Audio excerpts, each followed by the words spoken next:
చప్పట్లు.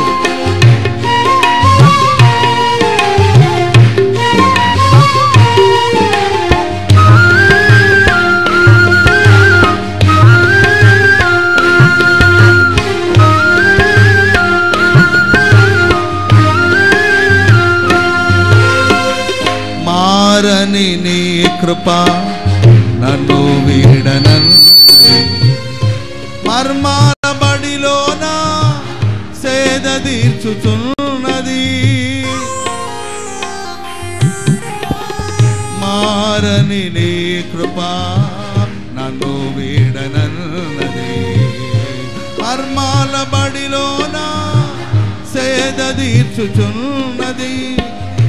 ప్రోగించుచున్నది ప్రతి చోట సాక్షిగా, ప్రోగించుచున్నది ప్రతి చోట సాక్షిగా.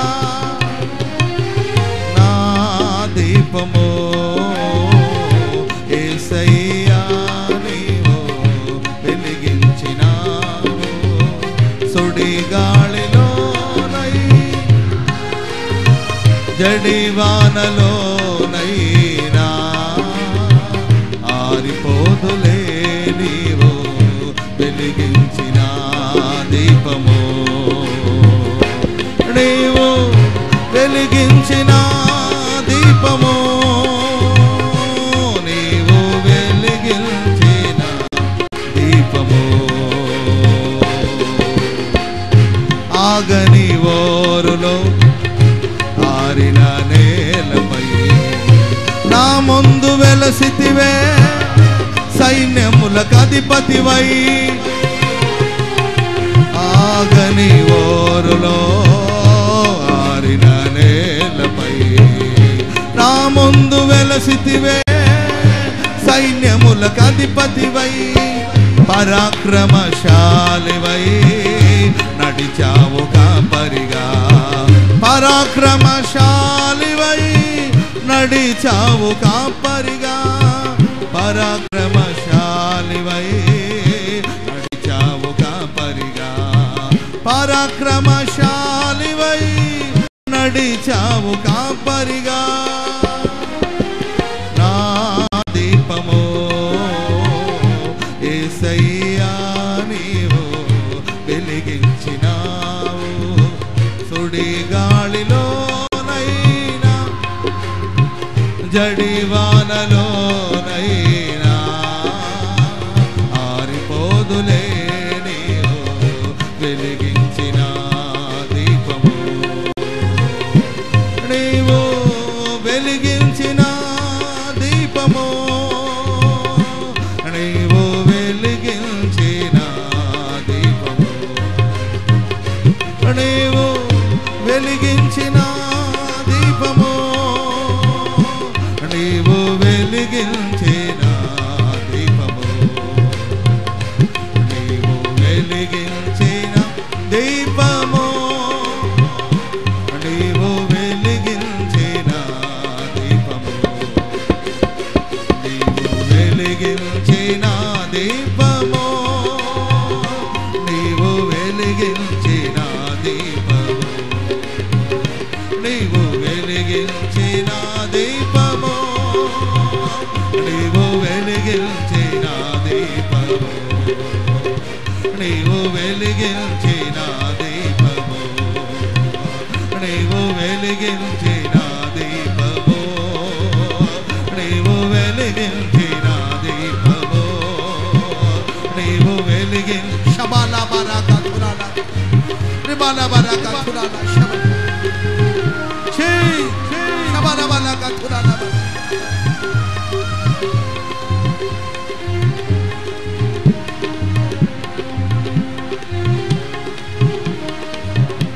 ఆరిపోదులే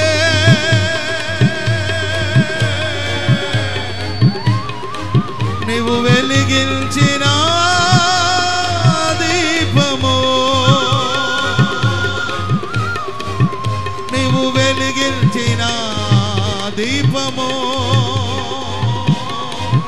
నీవు వెలిగించిన దీపము, నీవు వెలిగించిన దీపము, నీవు శబరబల ఆరిపోదు ఆరిపోదు ఆరిపోదు. యేసయ్య వెలిగించిన దీపం ఆరిపోదు. నీ దీపాన్ని ప్రజ్వలింపజేయబోతున్నాడు. నీ దీపాన్ని ప్రకాశింపజేయబోతున్నాడు. మండుచు ప్రకాశించుచున్న దీపం వల్ల మార్చబోతున్నాడు.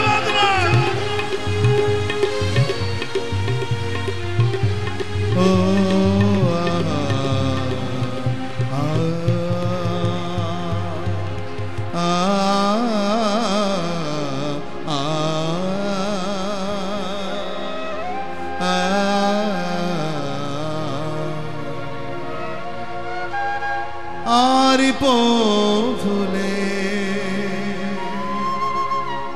నీవు వెలిగించిన దీపము, నీవు వెలిగించిన దీపము దీపము. శబరబల కథుర రిబలబల కథురాల వెలిగించు వెలిగించు. నీ ప్రజలని వెలిగించు. నీ ప్రజల్ని వెలిగించండి.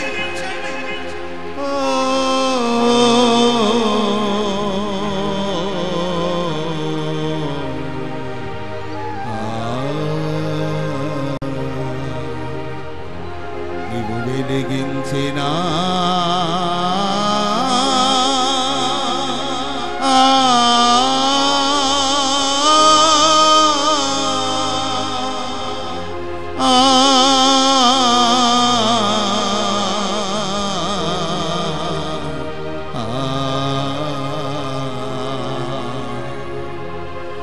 ఆరిపోదులే నీవు వెలిగించిన దీపము, నీవు వెలిగించిన దీపము. శబరబల కథురాల రిబలబల కథురాల శబరబల రిబలబల కథురాల రిబలబల శబరబల కథురాల. వెలిగించు వెలిగించు వెలిగించు వెలిగించు వెలిగించు యేసయ్య వెలిగించు.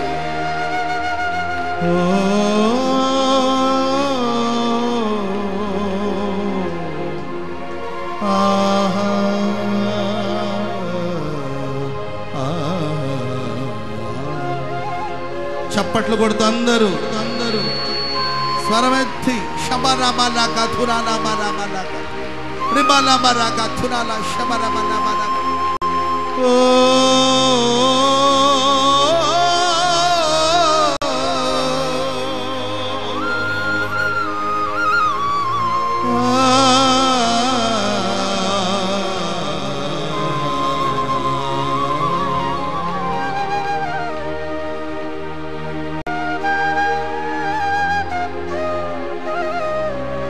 ఆగని ఓరులో ఆరిన నేలపై నా ముందు వెలసితివే,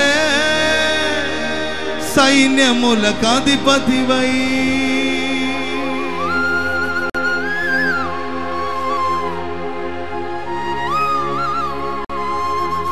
ఆగని ఓరులో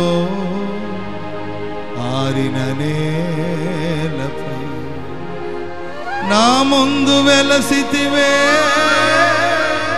సైన్యములకు అధిపతివై.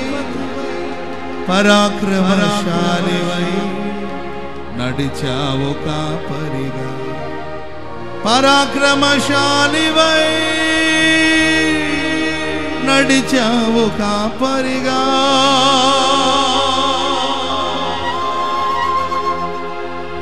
నా దీపము యేసయ్యా నీవు. చప్పట్లు కొడుతూ అందరూ పరిశుద్ధాత్మలో నింపబడి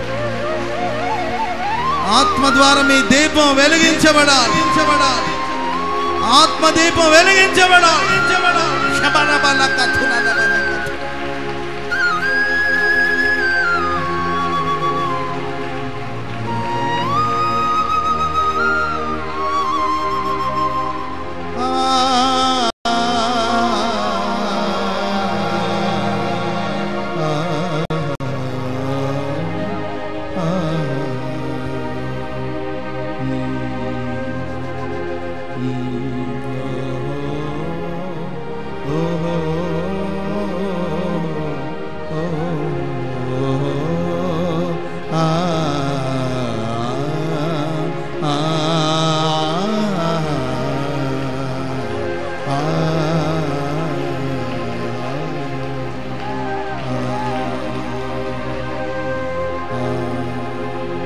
ఆకాశం వైపు రెండు చేతులెత్తి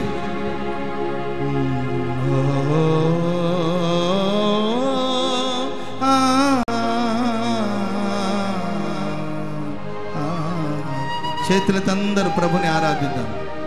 చేసి నీకే ఆరాధన, నీకే ఆరాధన, నీకే ఆరాధన, నీకే ఆరాధన, నీకే ఆరాధన, నీకే ఆరాధన. ఆరాధన ఆరాధనీయుడా అయ్యా, అయ్యా, యేసయ్యా, యేసయ్యా, యేసయ్యా, యేసయ్యా. జై నిన్ను వీడి జీవింపనాతరమా, నిన్ను ఆరాధింపనా బలమా, మది మందిరాన కొలువైన నా వరమా. నిన్ను వీడి జీవింపనాతరమా,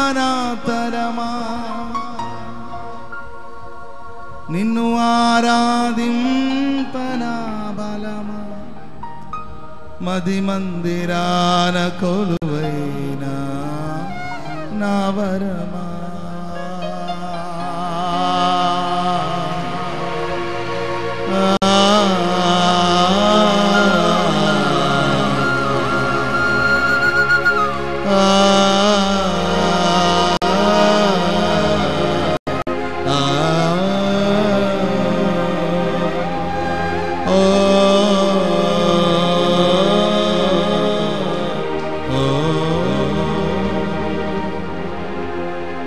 మది మందిరాన కొలువైన వరమా, వరమా, వరమా, వరమా.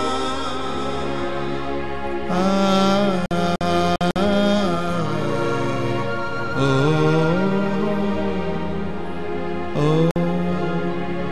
ఓ ఓ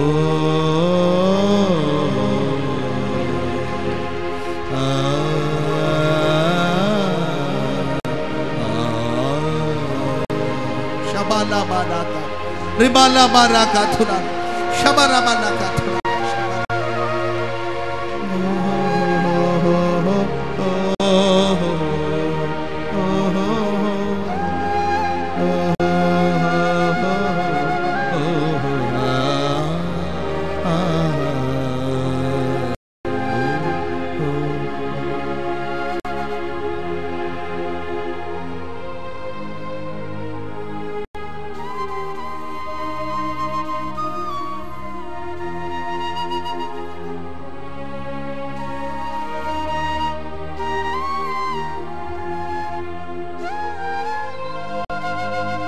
ప్రేరేపించబడిన వాళ్ళు వాక్య నిమిత్తం ఒకరు ప్రార్థించండి.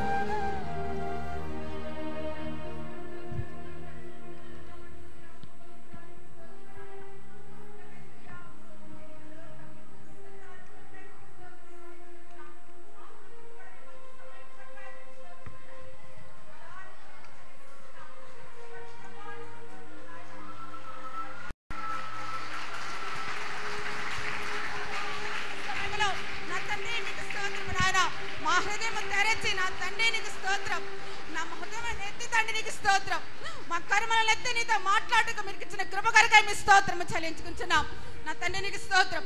దైవజనుల ప్రభానికి స్తోత్రం. ఆయన అధికమైన వలముతో అభిషేకించి నా తండ్రి నీకు స్తోత్రం. నీ వాక్కు ద్వారా అందరితో మీరు మాట్లాడమని వేడుకుంటున్నాం. నువ్వు వినపడవచ్చిన ఉపదేశము కొరకై మీకు స్తోత్రం. నీ వాక్కుల కొరకై మీకు స్తోత్రం. నీ బలమైన ఉపదేశము కొరకై నీకు స్తోత్రం. తండ్రి నీకు స్తోత్రం. ఒక్కొక్కరిని మీరు దర్శించండి ప్రభానికి స్తోత్రం. అందరిని అభిషిక్తులుగా మీరు చేయి తండ్రి నీకు స్తోత్రం. తండ్రి నీకు స్తోత్రం చెల్లించుకుంటున్నాం. దీవించండి, బలపరచండి నాయన. నీ వాక్కులో ఉన్న ప్రభా శక్తి ద్వారా ప్రభావం ద్వారా ప్రతి ఒక్కరికి జయము మీరు అనుగ్రహించమని వేడుకుంటున్నాం. మహిమ గల తండ్రి నీకు స్తోత్రం. ఈ రీతిగా మమ్మల్ని ప్రభు ఉపదేశం ద్వారా బలపరిచి హెచ్చరించి తండ్రి నీకు స్తోత్రం. సరిదిద్ది నీ ప్రభానికి స్తోత్రం. నీ వాక్యంలో ఉన్న వెలుగులు ఉన్న ప్రకారం మేము నడుచుకొని నా ప్రభానికి స్తోత్రం. పలక రాజ్యమునకు మమ్మల్ని ప్రభా సన్నిధంగా చేసి అన్ని విధాల మీద సహాయం చేసి మహిమా ఘనత ప్రభావాలు మీరే పొందమని యేసు పరిశుద్ధ శక్తి గల నామమును బట్టి వేడుకొంచు ప్రార్థన చేయుచున్నాము తండ్రి. ఆమేన్, ఆమేన్. కూర్చోవాలందరూ.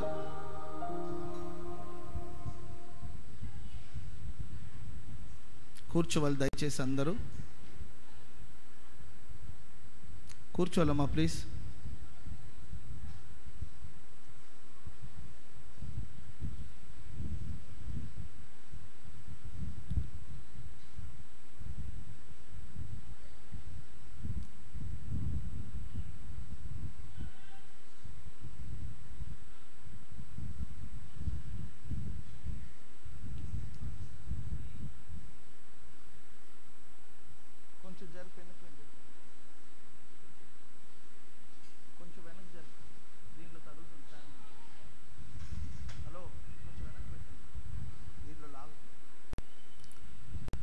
యేసుక్రీస్తు వారి యొక్క శ్రేష్టమైన నామములో మీ అందరికీ నిండు మనసుతో నా హృదయపూర్వకమైన వందనాలు.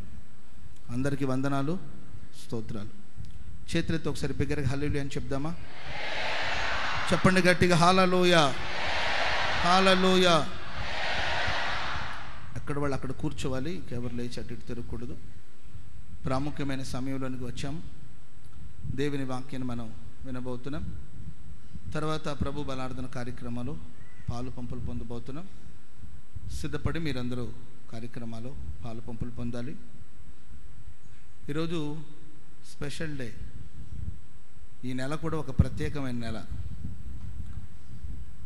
863 సంవత్సరానికి ఒక్కసారి ఇలాంటి అక్టోబర్ మాసం వస్తుంది.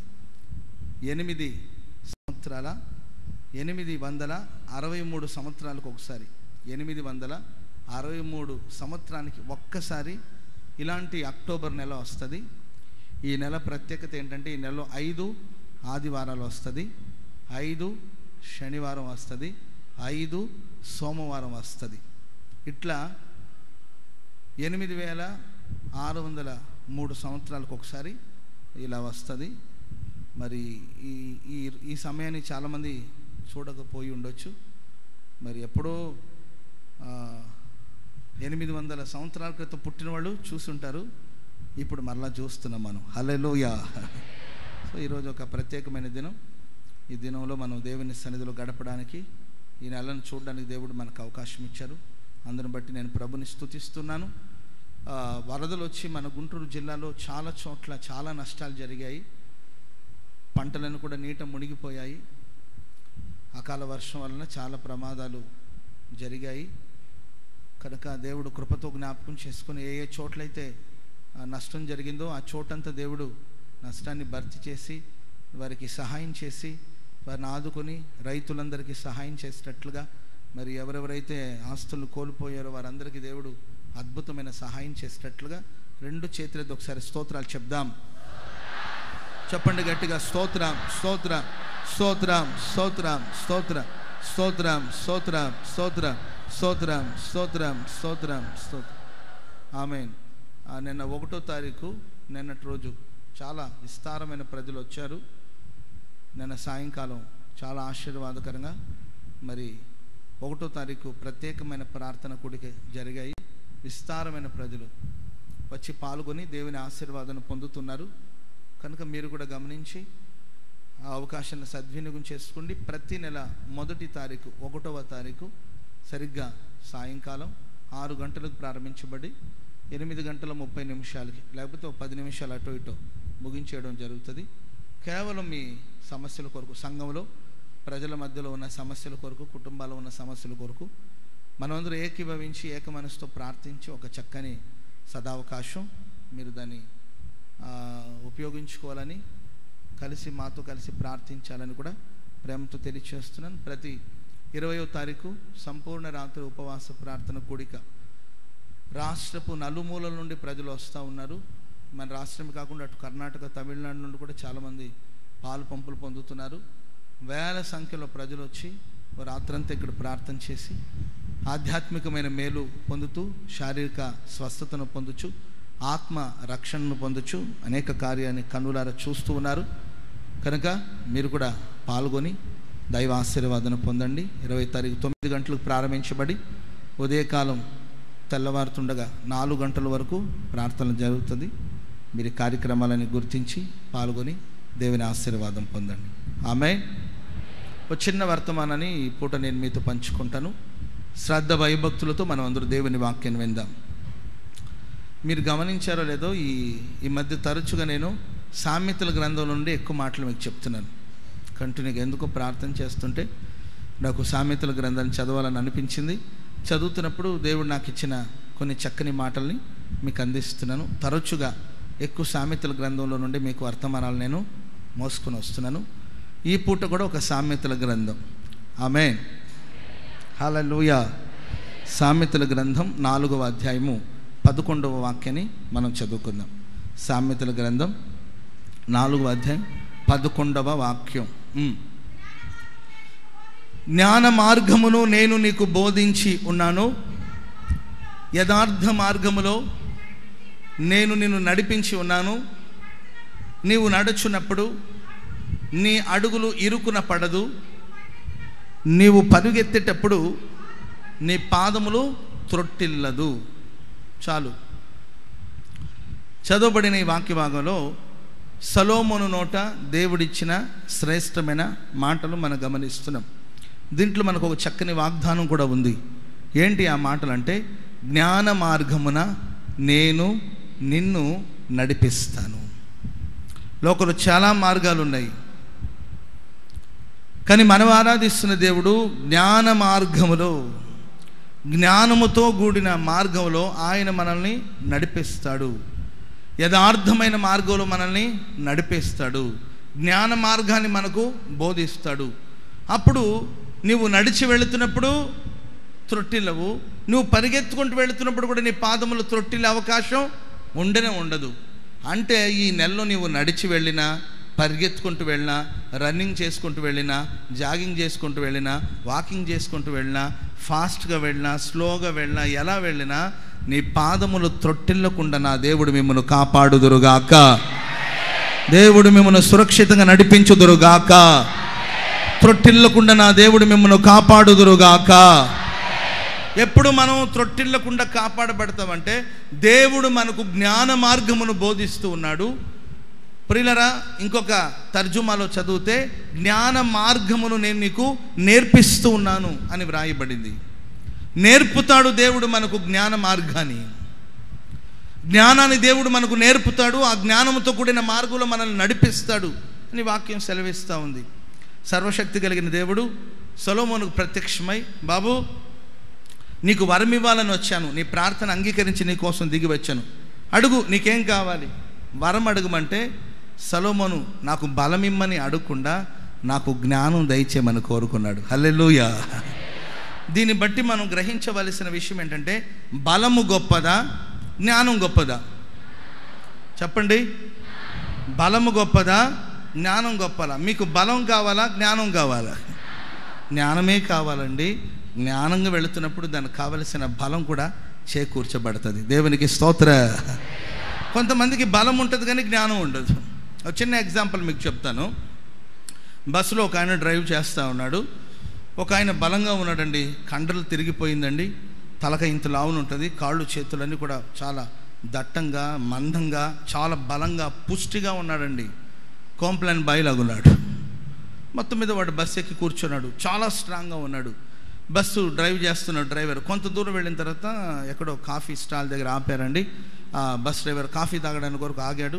వెళ్ళి కాఫీ తాగి వచ్చి మరలా బస్ స్టార్ట్ చేద్దామని చెప్పి స్టార్ట్ చేసి మరలా మూవ్ అవుదామని చూసేసరికి ఆ బస్సులో గేర్ రాడ్ ఉంటుంది కదండి, అది కనబట్లా. వెతుక్కుంటున్నాడు. ఏమైంది? గేర్ వేయాలి కదండి బండి ముందుకు వెళ్ళాలంటే గేర్ రాడ్ కనిపించట్లా. ప్రియులరా, ఆయన కంగారు పడిపోయి ఏమైందంటే ఆ ఫ్రంట్ సీట్లో కూర్చొని బలవంతుడు ఇలా చూస్తూ ఏం వెతుకుతున్నావు అన్నాడు. కాదు సార్, ఇక్కడ గేర్ రాడ్ ఉండాలి, కనబట్లేదు అని అంటే అప్పుడు ఆయన అన్నాడంట బలవంతుడు, నేను బండి ఎక్కినప్పటి నుండి చూస్తున్నాను, ఆ గేర్ రాడ్ పట్టుకుని ఇట్టంటావు, దాన్ని విరగ్గొట్టాలని నువ్వు ఎంత ప్రయత్నిస్తున్నావు, అస్సలు నీ వల్ల కావట్లా, బక్కోడివి. అసలు ఇంచుమించు బస్సు ఎక్కినప్పుడు నుండి నువ్వు చేత్తో ఇట్టి అంటావు ఉన్నావు కానీ దాన్ని విరగ్గొట్టలేకపోతున్నావు. నీవు కాఫీ కోసం దిగావు కదా, ఏంటి దాంట్లో అంత ప్రభావం ఏముందని వెళ్ళి ఒకసారి అట్లా విరిశాను, చేతికి వచ్చేసింది, ఇదిగో చైర్ కింద పెట్టినని తీసి ఇచ్చాడు అనమాట. అంటే వాడికి స్ట్రెంగ్త్ ఉంది కానీ జ్ఞానం లేదు, బలం ఉంది కానీ అసలు ఆ గేర్ రాడ్ ఎందుకు ఉంది అక్కడ అనే సంగతి అతనికి తెలియదు. నేను అంటాను ప్రియమైన వాళ్ళరా, ఈ లోకంలో చాలామందికి బలం ఉంటుంది. తినే ఆహారాన్ని బట్టి కావచ్చు, చేసే వ్యాయామాన్ని బట్టి కావచ్చు, శరీర సంబంధమైన బలాన్ని పొంది కొంతమంది కొనసాగించబడుతున్నారు.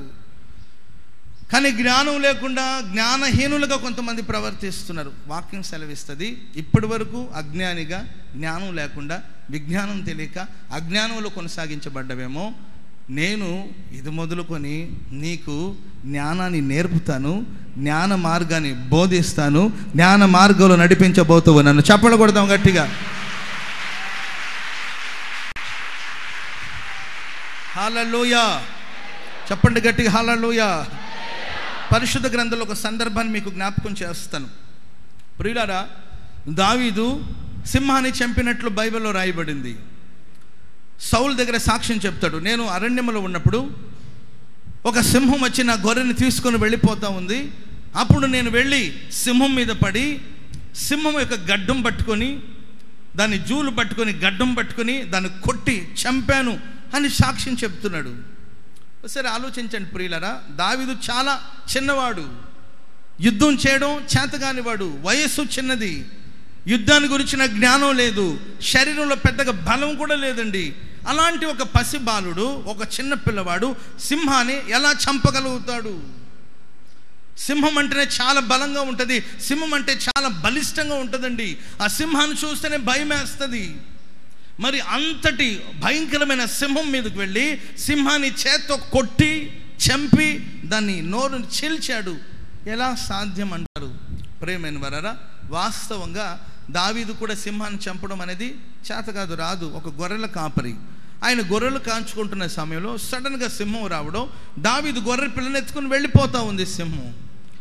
అప్పుడు ఏం చేయాలో అర్థం కావట్లేదు. ఎట్లయినా కానీ నా గొర్రె నేను కాపాడుకోవాలి, నా గొర్రె నేను నా గొర్రెలకు మంచి కాపరిని కనుక నా గొర్రెని నేను కాపాడుకోవాలని సింహం వెంటబడ్డాడు.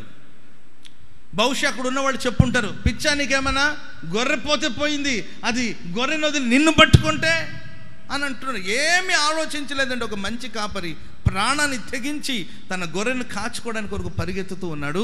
ఆ పరిగెత్తుతున్న సమయంలో దేవుడు ఒక అద్భుతమైన జ్ఞాన మార్గాన్ని దావీదుకు బోధించాడు. చప్పట్లు కొడదాం గట్టిగా. హల్లెలూయా. మీరు చూడండి, సింహం శరీరం అంతా చాలా బలిష్టంగా ఉంటుంది, సింహం శరీరం అంతా చాలా బలంగా ఉంటుంది. దాని శరీరమే కానీ, తన ముఖమే కానీ, తన శరీర అవయవాలు చాలా బలిష్టంగా ఉంటుంది. ఎక్కడ కొట్టిన మన చేతిలో విరవలసిందే కానీ సింహం చావడానికి వీల్లేదు. దేవుడు ఒక జ్ఞానాన్ని బోధించాడు ఆయనకి. ఏం తెలుసండి, సింహం శరీరం అంతా బలిష్టంగా ఉన్నప్పటికీ దాని మెడ భాగం, లేకపోతే జూలు అంటారు కానీ అది, దాని గడ్డం, ఈ భాగంలో సాఫ్ట్గా ఉంటుంది, మెత్తగా ఉంటుందండి. దేవుడు ఒక జ్ఞానాన్ని దేవుడు దయచేస్తాడు. ఎక్కడ కొడితే సింహం పడుతుందో దావీదుకు దేవుడు జ్ఞానాన్ని బోధించాడండి. అందుకొరకే దావీదు దాన్ని గడ్డం పట్టుకుని ఒక్క దెబ్బ వేసాడు, అంతే, సింహం అక్కడికక్కడ సచ్చూరుకునేది. చెప్పండి గట్టిగా హల్లెలూయా, హల్లెలూయా. ప్రేమైన వారు మీరు చూడండి, తనేం బలవంతుడు కాదు, కానీ దేవుడు ఒక జ్ఞాన వాక్యాన్ని దయచేశాడు. దేవుడు జ్ఞానాన్ని బోధించాడు.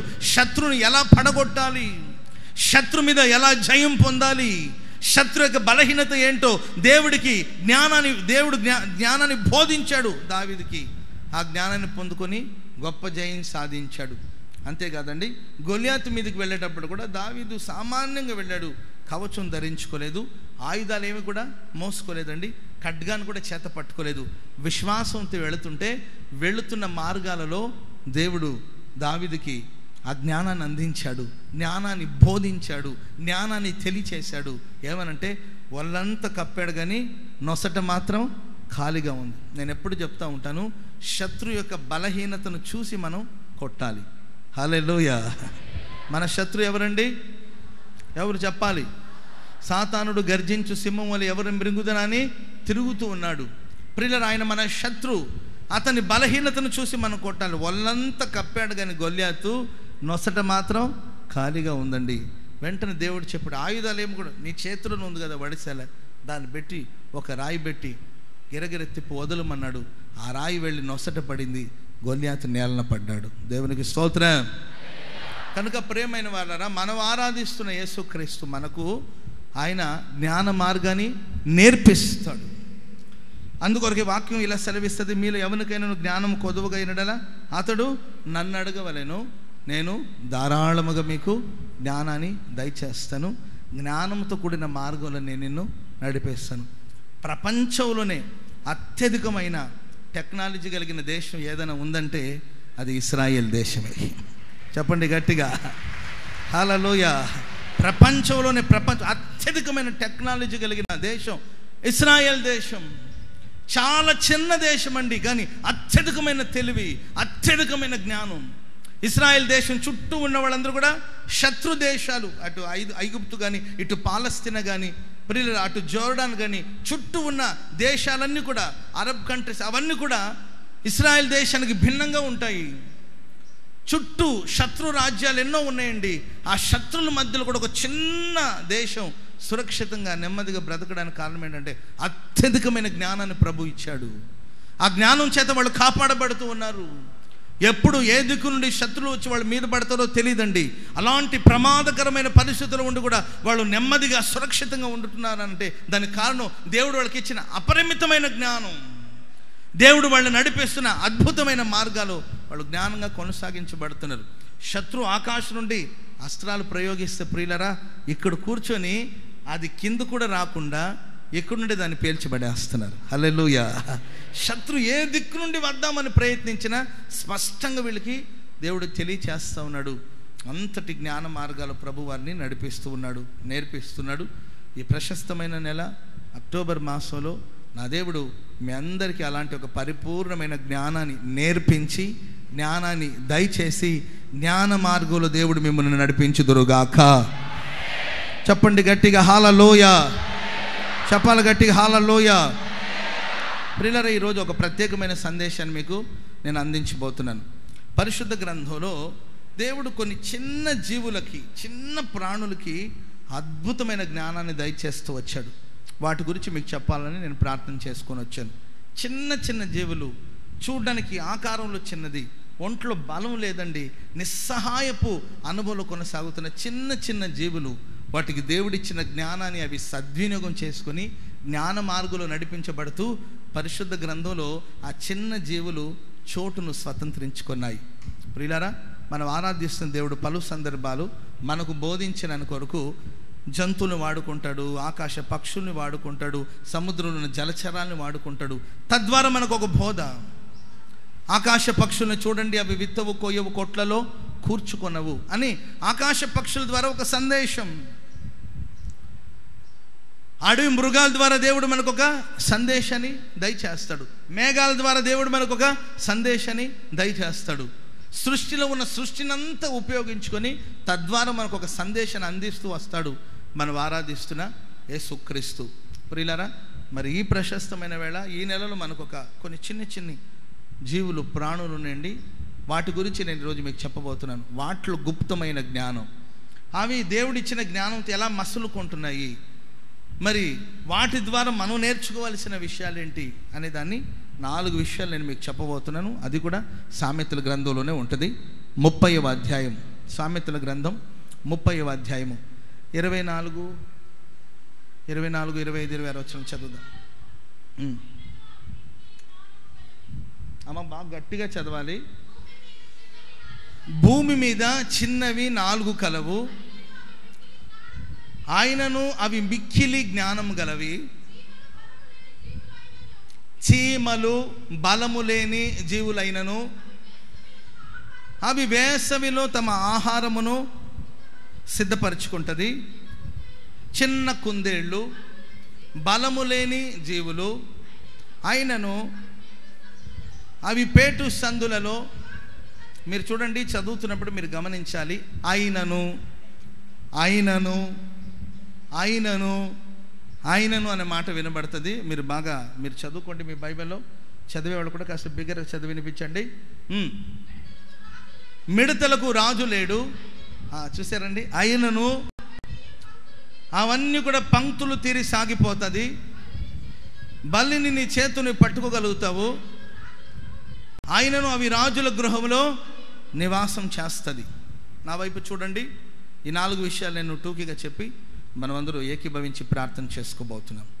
ఆమేన్. చెప్పండి గట్టిగా ఆమేన్, ఆమేన్. మొట్టమొదటిగా చీమల గురించి రాయబడిన మాట. చీమలు బలం లేని జీవులు, చీమలు జీవులు, బలము లేని జీవులు అయినను. చీమ ఎంత ఉంటుందండి? చాలా నిస్సహాయం, చాలా బలహీనమైన జీవిలో చీమ. ఆ చీమ బలహీనమైన జీవి అయినప్పటికీ ప్రియమైన వాళ్ళ అయినను అని వ్రాయబడింది. ఏంటి దాంట్లో ఉన్న జ్ఞానం? చిన్నవైనను వాటికి అపరిమితమైన జ్ఞానాన్ని దేవుడు ప్రసాదిస్తూ వచ్చాడు. చాలా చిన్న జీవులైనను వాటికి దేవుడు ఒక అద్భుతమైన జ్ఞానాన్ని అనుగ్రహిస్తూ వచ్చాడు. దేవుడు వాటికి ఇచ్చిన జ్ఞానాన్ని బట్టి జ్ఞాన మార్గంలో అవి నడిపించబడుతూ ఉన్నాయి. ఏంటి వాటికి ఇవ్వబడిన జ్ఞానం అంటే ప్రియులరా, అవి వేసవి కాలంలోనే తమ ఆహారాన్ని సిద్ధపరచుకుంటుంది. వర్షాకాలం ఇంకా దూరంలో ఉంది, చలికాలం ఇంకా దూరంలో ఉందండి. ఆ కాలం రాకమునిపై దానికి కావలసిన ఆహారం అంతటిని పోగు చేసి పెట్టుకుంటుంది. వాస్తవంగా చీమలు వాటి యొక్క ఆయుష్ ఎంత అంటే కేవలం 3 నెలలు మాత్రమే. ఎంతండి వాటి ఆయుష్ కాలం? మనం 60 ఏళ్ళు, 70 ఏళ్ళు, 80 ఏళ్ళు బ్రతుకుతున్నాం. వాటి ఆయుష్ ఎంతంటే కేవలం 3 నెలలు మాత్రమే బ్రతుకుతుంది చీమలు. మధ్యలో ఏదైనా వస్తే మధ్యలోనే కొట్టుకుపోతుంది నీళ్లలో, మధ్యలోనే ప్రమాదం వస్తే మధ్యలోనే సస్తుంది. కానీ దాని ఆయుష్, శారీరక దాని ఆయుష్ ఏంటంటే 3 నెలలు మాత్రమే బ్రతుకుతుంది. ఈ 3 నెలలు బ్రతికే చీమ మీరు చూడండి, వర్షాకాలం రాకమునిపే లేక చలికాలం రాకమునిపే వేసవి కాలంలో తనకు కావలసిన ఆహారాన్ని సిద్ధం చేసి పెట్టుకుంటుంది. అంటే నేను అంటాను, ఇది ఆహారం సిద్ధపరచుకున్న తర్వాత శీతాకాలం రాకమునిపే పోవచ్చు. ఇది అంతకాలం కూడా ఉంటుందో లేదో తెలీదు, అయినను ఆహారాన్ని పోగు చేసుకుంటుంది. అందుకొరకే సామెతలోనే రాయబడింది, సోమరి చీమల ఎదుకు వెళ్ళి నేర్చుకో, ఇంకెంతసేపు నిద్రపోతావు? దారిద్ర్యం వస్తూ ఉంది, నీకు దరిద్రతను అనుభవిస్తున్నావు. ఇంకెంతకాలం, ఇంకెంత సమయం, ఇంకొద్దిసేపు కాళ్ళు ముడుచుకుంటాను, ఇంకొంతసేపు నిద్రపోతాను అంటావా? సోమరి చీమల దగ్గరికి వెళ్ళి పాఠం నేర్చుకో, వాటికి ఇవ్వబడిన జ్ఞానాన్ని చూసి నేర్చుకో, జ్ఞాన మార్గంలో నడిపించబడు, సోమరితనాన్ని విడిచిపెట్టమని వాక్యం హెచ్చరిస్తూ ఉంది. ప్రియులారా, చీమలో ఉన్న ప్రత్యేకత ఏంటంటే, ఒకటి వేసవిలో ఉండగానే, సమయం ఉండగానే, కోత కాలంలోనే దానికి కావలసిన ఆహారాన్ని అంతా చేకూర్చుకుంటుంది. రెండవదిగా చీమలో ఉన్న అనుభవం ఏంటంటే ప్రియులారా, కఠినంగా కష్టపడి అది ఆహారాన్ని పోగు చేసుకుంటుంది, హార్డ్ వర్క్ చేస్తూ ఉంటుంది, కఠినంగా పని చేస్తుంది. మీరు ఇంటికి వెళ్ళిన తర్వాత ఒక ప్రయోగం చేయండి, చేస్తారా? హలో అమ్మగారులు, ఒక ప్రయోగం చేయండి. మీ వంటగదిలోకి వెళ్ళి కొంచెం పంచదార తీసుకొని ఆ బల్ల మీద పెట్టి లైట్లని ఆపేసి వచ్చి మీరు మీ గదిలోకి వచ్చేసండి. 1 గంట 2 గంటల తర్వాత వెళ్ళి చూడండి, అక్కడ పంచదార ముక్క కనబడదనమాట. మొత్తాన్ని చీమలు మోసుకుని వెళ్ళి ఉంటుంది. ఎవరు చెప్పారు దానికి? మార్తమ్మ గారు ఇక్కడ పంచదార పోశారు, మార్తమ్మ గారు ఇక్కడ పంచదార మోసారు, రూతమ్మ గారు ఇక్కడ పంచదార పెట్టారని ఎవరన్నా ఈ కబురు చెప్పారా దానికి? రాత్రి సరే 12 గంటలకు పెట్టండి, 1 అవర్ తర్వాత 2 అవర్స్ తర్వాత వెళ్ళి చూస్తే అక్కడ ఉండదు. టైం ఎంత? 12 గంటలు ఏం పని దానికి? ప్రియులారా, రాత్రి పగలను పట్టించుకోకుండా శ్రమపడే మనస్సు బ్రతికేదే 3 నెలలు. ఆ 3 నెలలు కష్టపడి ఆహారాన్ని సమకూర్చుకునే అద్భుతమైన జ్ఞానాన్ని చిన్న జీవి అయిన చీమలకు దేవుడు దయచేశాడు. చప్పట్లు కూడా దేవుని నామాన్ని మహిమపరుద్దాం. కొట్టు గట్టిగా హల్లెలూయా. ప్రియులారా, ఫ్యూచర్ ప్లాన్ దానికి. రాబోయే వర్షాకాలానికి ముందుగానే ఫ్యూచర్ ప్లాన్, వచ్చే శీతాకాలానికి ముందుగా ఆహారం దాచింది. Future plan. అడవి మృగం ఉందండి, అడవికి రాజు సింహం. దాని పద్ధతి ఎలా ఉంటుందంటే, వేటాడుతుంది, తింటుంది, మిగిలింది వదిలేస్తుంది, వెళ్ళిపోతుంది. మరలా రేపు వస్తుంది, వేటాడుతుంది, తింటుంది. ఆ రోజును గురించిన ఆలోచనే తప్ప ఫ్యూచర్ ప్లాన్ ఉండదు దానికి. ఆ రోజే ఈ పూట జరగాలి. ఒకడు అంటాడు, నా ప్రాణమా తినుము, త్రాగుము, సుఖించుము, కావలసినంత పో. ఆ రాత్రి సచ్చాడండి ఆయన. కొందరి ఉద్దేశాలు ఏంటంటే ఈ పూట జరగాలి, ఈ పూట తినేసేయాలి, ఈరోజు గడిస్తే చాలనుకుంటారు. కానీ భవిష్యత్తును గురించిన జ్ఞానం ఉండదు కొందరికి. ప్రియులారా, అంటే పాస్టర్ గారు అంత బాగా దాచుకోమని చెప్తున్నాడేమో, వెండి బంగారం డబ్బులన్నీ దాచుకోమని చెప్తున్నాడని అనుకోవద్దు. నేను భౌతిక సిద్ధపాటు గురించి నేను చెప్పట్లేదండి. నేను రాబోయే పరసంబంధమైన సిద్ధపాటు గురించి చెప్తున్నాను. త్వరగా మన కొరకు పరలోకం నుండి నూతన యెరూషలేం పట్టణం దిగి రాబోతుంది. చప్పట్లు కొడదాం గట్టిగా. హల్లెలూయా. యెరూషలేం పట్టణం దిగి రాబోతుంది. మహామహిమ కలిగిన దేవుడు తన మహిమ కలిగిన దూతలతో మధ్యాకాశానికి రాబోతూ ఉన్నాడు. ఆర్భాటముతోను, ప్రధాన దూత శబ్దముతోను, దేవుని బూరతోను ప్రభు మధ్యాకాశానికి రాబోతున్నాడు. పెండ్లి కుమార్తె సంఘముగా నువ్వు సిద్ధపరచబడి ఉన్నావా? నూతన యెరూషలేం పట్టణముగా నువ్వు తీర్చిదిద్దబడుతూ ఉన్నావా? కాలాన్ని గడిపేస్తూ ఉన్నావా? సోమరిగా బ్రతుకుతున్నావా? సమయాన్ని వెళ్ళబుచ్చుతూ ఉన్నావా? ఒక సిద్ధపాటు ఉండాలి. ఎవడు చెప్పగలుగుతాడు గుండె మీద చేతులు వేసుకొని ఈరోజు ఈ రాత్రి ప్రభు వస్తే నేను ఆయన ఎదుట నిలబడగలుగుతాను? ఎవరు చెప్పగలుగుతారు మీలో? మనం చెప్పగలుగుతామా? ప్రభు అని ప్రత్యక్షమైనప్పుడు నిర్దోషమైన చేతులతో, నిర్దోషమైన హృదయంతో నేను నిలబడగలుగుతాను అని చెప్పగలుగుతామా? అలాంటి పవిత్ర హృదయం అనుకున్నాయా? అలాంటి యథార్థ హృదయం అనుకున్నాయా? చీమ అండి, అదెంత, దాని బ్రతికెంత? 3 నెలలు మాత్రమే బ్రతికే చీమ సిద్ధపాటు కలిగి ఉంటుంది. మరి ప్రభు రాకడను గురించి మనం సిద్ధపడుతున్నావా? కొంతమంది ఎంతసేపటికి తినడం, త్రాగడం, సుఖించడం, దీని గురించిన ఆలోచన తప్ప పునరుద్ధానాన్ని గురించిన ఆలోచన లేదు. దేహ విమోచనాన్ని గురించిన పట్టుదల లేదు. నా దేహం విమోచన పొందాలి, నిత్యరాజ్యంలో యుగాయుగాలు నేను దేవునితో ఉండాలనే ఆలోచన ఎంతమందికి ఉంది? భౌతికమైన అవసరాలు, పూట గడవాలి, వస్తువాహనాలు రావాలి, జబ్బు పోవాలి, రోగాలు పోవాలి, బాగుపడాలి, పిల్లలు బాగా చదువుకోవాలి, వెల్ సెటిల్ అవ్వాలని భూ సంబంధమైన వాటికి ఇచ్చే ప్రాధాన్యత పర సంబంధమైన వాటికి ఇవ్వగలుగుతున్నావా? ప్రియ సహోదరుడా, సహోదరి, కొందరైతే అసలు పరలోకం ఉందో లేదో కూడా తెలియదు కొందరికి. అసలు పరలోకం అని ఉందంటారా? ఈ అబ్రాం పాస్టర్ గారు తెలివి తక్కువడు కాబట్టి చెబుతూ ఉంటాడు. అసలు ఎవడు చూసి వచ్చాడు? గిద్దలూరులో ఈ మధ్య నేను ఒక చిన్న కార్యక్రమానికి వెళ్తే అక్కడ ఒక పెద్ద ఆయన నాకు కలిశాడు. మా పాస్టర్ గారికి సంబంధించిన బంధువు అనుకుంటాను. ఆయన గురించి నాకు చెప్పారు. గిద్దలూరులో ఆయన పాస్టర్ గారి దగ్గరికి వచ్చి ఎప్పుడు గొడవ, పరలోకం ఉందా? మా వాళ్ళందరూ మతం మారుస్తున్నారు, మీరు పరలోకం ఎవడు చూసి వచ్చాడు నాకు చెప్పమని గొడవ పెట్టుకునేవాడంట. అయ్యా, నీకు కనబడినంత మాత్రానికి పరలోకం లేదని కాదు. గాలి మన కంటికి కనబడుతుందా? గాలి మన కంటికి కనబడుతుందా? కనబడుతుందా? కనబడకపోయినంత మాత్రానికి గాలి లేనట్టు కాదు కదండి, గాలి ఉన్నట్టు. హల్లెలూయా. పరలోకం నీకు కనబడినంత మాత్రానికి లేనట్టు కాదు బాబు, పరలోకం ఉంది. పరలోకం నుండి ప్రభు యేసుక్రీస్తు వారు దిగి వచ్చాడు, మరణించి సమాధి చేయబడి 3వ దినమున పునరుద్ధానుడై పునరుద్ధానం శక్తితో మరలా ఆయన మహాకాశాన్ని కొనిపోబడ్డాడు. ఏ విధంగా అయితే యేసు ప్రభు పరలోకాన్ని కొనిపోబడ్డాడో అదే విధంగా తిరిగి వస్తాడు. ఇది మా నిరీక్షణ అంటే నమ్మేవాడు కాదండి. ప్రియమైనరా, ఒక రోజు మంచి నిద్రలో ఉన్నాడండి. ఆకాశం నుండి 2 దేవదూతలు దిగి వచ్చి ఇట్టొకరు అట్టొకరు చేతులు పట్టుకుని పైకి లాక్కొని వెళ్ళారంట. దేవునికి స్తోత్ర. తీసుకెళ్ళి మొత్తం పరలోకం అవన్నీ కూడా చూపి, ఒక ప్రియులరా, ఒక నాస్తికుడు ఆయన, దేవుని ఎరగని వ్యక్తి, నాస్తికుడు, ఆయన తీసుకెళ్ళి మొత్తం పరలోకపు అనుభవాలన్నీ చూపించి వస్తే ప్రియులరా మధ్యరాత్రిలో ఉలిక్కిబడి లేచాడండి. లేచి కాలి నడకతో కొన్ని కిలోమీటర్లు నడుచుకుంటూ వచ్చి మధ్యరాత్రి 2 గంటలకు వచ్చి ఎవరో తలుపు తడుతున్నారు. దైవ సేవకుడు రూమ్ తలుపు ధన ధన ధన బాగుతున్నారండి. వెంటనే తలుపు తెరిచి చూస్తే ఈ అంకుల్ అనమాట. పరలోకం ఉంటే నాకు చూపమన్నాడు కదండి, రక్షణ ఎందుకు పొందాలి, బాప్తిజం ఎందుకు పొందాలి, యేసు ప్రభుని ఎందుకు నమ్మాలని ఫైట్ చేసిన నాస్తికుడు ఇప్పుడు వచ్చి మధ్యరాత్రిలో వచ్చి 2 గంటలకు తలుపు తడుతున్నాడు. పాస్టర్ గారు తలుపు తెరిస్తే ఈయన గారు, ఏమయ్యా నీ వచ్చావు ఏంటంటే, అయ్యా దయచేసి నాకు ఈ రాత్రే బాప్తిజమం ఇవ్వండి. చప్పలు కొట్టండి గట్టిగా. హల్లెలూయా.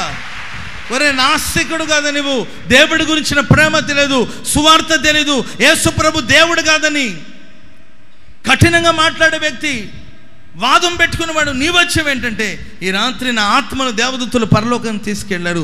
పరలోకపు మహావైభవం నా కళ్ళతో నేను చూశాను. ఇప్పటి వరకు అనుమానించిన వాడిని, ఇప్పటి వరకు సంశయించిన వాడిని ఇప్పుడు పరలోకపు మహిమను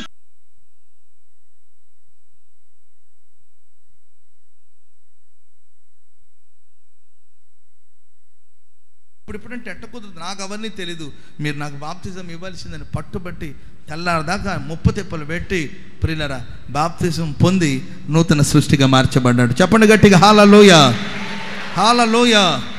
కనుక ప్రేమైన వారరా, నిత్యత్వాన్ని గురించిన దర్శనం, నిత్యత్వాన్ని గురించిన ఆలోచన, పునరుద్ధానాన్ని గురించిన ఒక ఆలోచన మనకు ఉండాలి.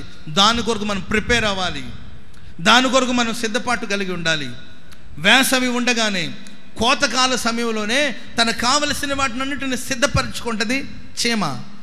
రెండోదిగా ప్రియమైన వాళ్ళరా, తన చేతులు ఎంత ఉంటుంది, తన కాళ్ళు ఎంత ఉంటుంది ప్రియులరా. ఆ చిన్న చిన్న చేతులతో, ఆ చిన్న చిన్న కాళ్ళతో క్షణం తీరిక లేకుండా పని చేస్తూనే ఉంటుంది. ఇది నా వల్ల కాదు అనే మాట లేదండి. అంత పెద్ద పంచదార ముక్క లేకపోతే ఇంత పెద్ద అన్నం మెతుకు దొరికిందనుకో, ఒక్కటే లాగుతుంది. రాకపోయేసరికి వెళ్ళి మరి రామాయ్, మన ఆలస్యం అయితే ఇంకెవడం లాక్కెళ్తాడు, రా అంటే ఉన్నాయి కదా మరి రా చాలు ఇంకా రా అంతే. మొత్తం ఒక టీమ్గా వచ్చి ఆ అన్నం మెతుకు లాక్కెళ్తా ఉంటాయి. హల్లెలూయా. చిన్న చిన్న చేతులు, ఆ చిన్న చేతులకి ఎన్ని కష్టాలు, ఎన్ని బాధలు, ఎంత నొప్పో, ఎంతో వేదనో. ప్రియమైన వారరా, బ్రతికేది 3 నెలలైనా ప్రియులరా, దాని జ్ఞానాన్ని గురించి ఈరోజు వేల మంది మనం మాట్లాడుకుంటూ ఉన్నాం. చెప్పండి గట్టిగా హల్లెలూయా, హల్లెలూయా. కనుక ప్రియులు, అలాంటి ఒక పట్టుదల, భారం, కఠినంగా మనం పని చేయాలి. శ్రమపడే మనస్సును ఆయుధముగా మనం ధరించుకోవాలి. ప్రభువైన యేసుక్రీస్తు వారు పగలంతా సువార్త ప్రకటించేవాళ్ళు, రాత్రంతా ప్రార్థించేవాళ్ళు. ఎవరో సంగతి ఎందుకండి,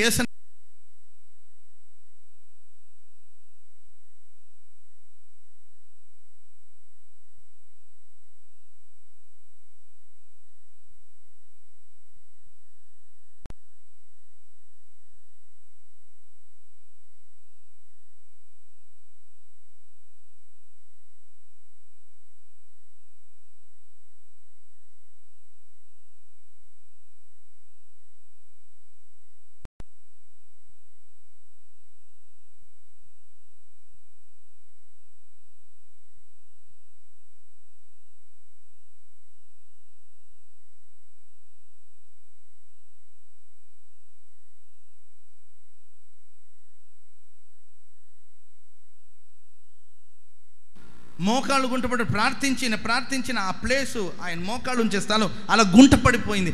ఎంత ప్రార్థించుంటాడు ఆ దైవజనుడు.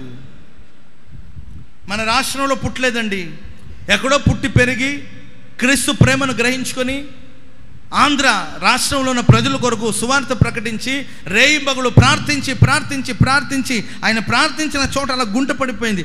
అంతగా ఆయన ప్రార్థన చేసేవాడు. మరి మన పరిస్థితి ఏంటి?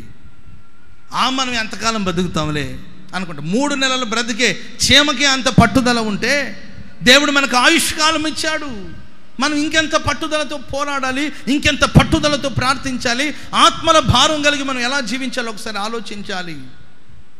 జాన్ వెస్లీ అనే ఒక దైవజనుడు, ఇంగ్లాండ్ దేశంలో దేవుని సేవలు కొనసాగించబడుతున్న దైవజనుడు, ప్రేమైన ఆ దేశాన్ని కదిలించిన గొప్ప దైవజనుడు, ఇంచుమించు ప్రియరా 40,000 ప్రసంగాలు చేశారంట. ఎన్ని వేల ప్రసంగాలు అడిగి 40,000 ప్రసంగం చేశాడు. అయ్యా, మీరు ఎలా ప్రిపేర్ చేసుకుంటారు? వర్తమానం అంటే గుర్రం మీద ప్రయాణం చేస్తూ ఒక ఊరికి ఇంకొక ఊరికి వెళుతూ గుర్రం మీద ప్రయాణం చేస్తూ ఆ గుర్రం మీద కూర్చొని వాక్యాన్ని చదివి ప్రసంగాన్ని సిద్ధం చేసుకున్నాడంట. అంతటి గొప్ప దైవజనుడు.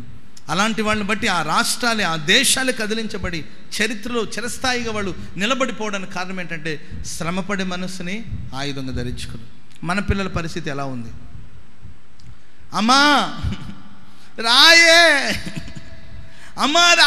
అంటే ఏంటమ్మా అంటుంటే అమ్మాయి రాయే అంటే అసలు అమ్మకు వినపడలేదు అనుకో, SMS అర్జెంటుకి మమ్మీ అర్జెంటుగా నా రూమ్లోకి రా అంటే ఏమో మునిగిపోయిందేమని పరిగెత్తుకొస్తే మమ్మీ ఆ వాటర్ బాటిల్ అందించే వాటది. అర్థమవుతుందండి మీకు?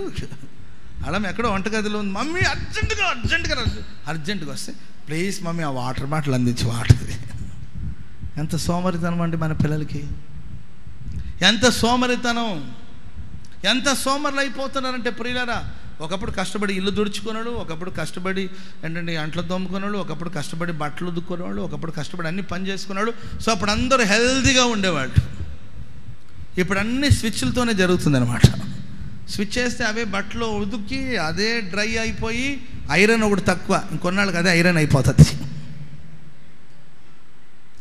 ఊడ్చేదానికి మిషన్ వచ్చేసింది, తుడిచేదానికి మిషన్ వచ్చేసింది, అంత మిషన్. కష్టపడే మనసే లేదండి, శ్రమపడే మనసే లేదు. ప్రేమైన వారు, సేవలో శ్రమపడు, పరిచర్యలో శ్రమపడు, నీ కుటుంబం కోసం శ్రమపడు, నీ పిల్లల కొరకు శ్రమపడు, నీ కుటుంబ కాపుదల కొరకు శ్రమపడు. అంతేకాదండి, అంతకన్నా ముఖ్యంగా పరసంబంధమైన వాటి కొరకు శ్రమపడే మనస్సును నీవు ఆయుధంగా ధరించుకోవాలి. అది చీమలో ఉన్న ప్రత్యేకమైన అనుభవాలు. దేవుని వాక్యం సెలవిస్తుంది, నేను నిన్ను జ్ఞాన మార్గంలో నడిపేస్తాను. చిన్న చీమ, దానికి అద్భుతమైన జ్ఞానాన్ని దయచేశాడు. ఈరోజు మనం ప్రార్థన చేసుకుందాం. చిన్న చీమకున్న జ్ఞానాన్ని నాకు ఇవ్వండి, అప్పుడు నేను పరసంబంధమైన వాటిని సిద్ధం చేసుకుంటాను. నేను కూడా శ్రమపడి మనస్సుని ఆయుధంగా ధరించుకుంటాను. రెండో మాట, హల్లెలూయా చెప్పండి గట్టిగా, హల్లెలూయా. 30:26 వాక్యం చదవండి. చిన్న కుందేళ్ళు బలము లేని జీవులు ఆయనను, చూడండి అక్కడ ప్రతి చోట ఆయనను అనే మాట ఉంటుంది. కుందేళ్ళు బలము లేని జీవులు ఆయనను, అవి పేటు సందులలో నివసిస్తాయి. బలము లేని జీవులు, బలహీనమైనవి. కుందేళ్ళని ఎంతమంది చూసుంటారు మీలో? చిన్నప్పుడు మా ఇంట్లో కుందేళ్ళు పెంచుకున్నాం కాబట్టి నాకు తెలుసు. మా ఇంట్లో చిలకలు అండ్ కుందేళ్ళు, పావురాలు ఇవన్నీ కూడా పెంచేవాళ్ళు చిన్నప్పుడు. మా అన్నయ్యకి బాగా ఇంట్రెస్ట్ అది. సో ఇంట్లో అన్నీ పెంచుకునేవాడు. తెలుసు నాకు. చాలా బలహీనది. ఎక్కడ కుందేళ్ళు కనబడితే తీసుకొచ్చి పెట్టేవాడు. మీరు ఒకవేళ చూడకపోతే ఇక్కడ మనకు పెట్టినట్టున్నారు కుందేళ్ళు, అక్కడ చూసి వెళ్ళండి. చాలా బలహీనమైన జీవులండి అవి. చాలా బలహీనత ఉంటుంది దానికి. దాని బలహీనత ఎట్టంటే, సడన్ కంటికి టార్చ్ లైట్ వేస్తే అట్లాగే ఆగిపోతుంది. దాన్ని పట్టుకోవడం పెద్ద కష్టమేం కాదు. అది కనబడి టక్కని టార్చ్ లైట్ వేసామనుకోండి, అట్లాగే ఆగిపోతుంది. ఎవడన్నా ఒక చిన్న రాయి తీసుకుని గట్టిగా కొట్టాడనుకోండి, అక్కడికక్కడ సచ్చూరుకుంటుంది అంతే. అంత బలహీనమైన జీవులు, అంత బలహీనమైన జీవులు. ప్రియులారా, నేను బలహీనుడిని అని కూర్చోదు, కానీ బలమైన బండ సందులకు వెళ్ళి తనకు నివాసాన్ని ఏర్పాటు చేసుకుంటుంది. చప్పలు కొట్టండి గట్టిగా, హల్లెలూయా. వాస్తవంగా మానవ జీవితమే ఒక బలహీనమైన ఘట్టం. మనుషులందరూ బలహీనులే. అందుకొరకే భక్తుడు మనుషుల గురించి ఇలా రాస్తూ వస్తాడండి. పేతురు రాసిన మొదటి పత్రిక 1వ అధ్యాయం 24వ వచనం. పేతురు మొదటి పత్రిక 1వ అధ్యాయం 24వ వచనం. సర్వ శరీరులు గడ్డిని పోలిన వారే ఉన్నారు. అయ్యో, ఏమైందమ్మా మీకు? ఎవరో ఒకరు చదవండి. ఎవరు? సర్వ శరీరులు గడ్డిన పోలిన వారై వారి అందమంతయు గడ్డి పువ్వు వలె ఉన్నది. గడ్డి ఎండుతుంది, పువ్వును రాలిపోతుంది. చాలు. మనుషుల జీవితాన్ని భక్తుడు దేనికి పోలుస్తాడంటే, గడ్డికి, అడవి పువ్వుతో పోలుస్తున్నాడు.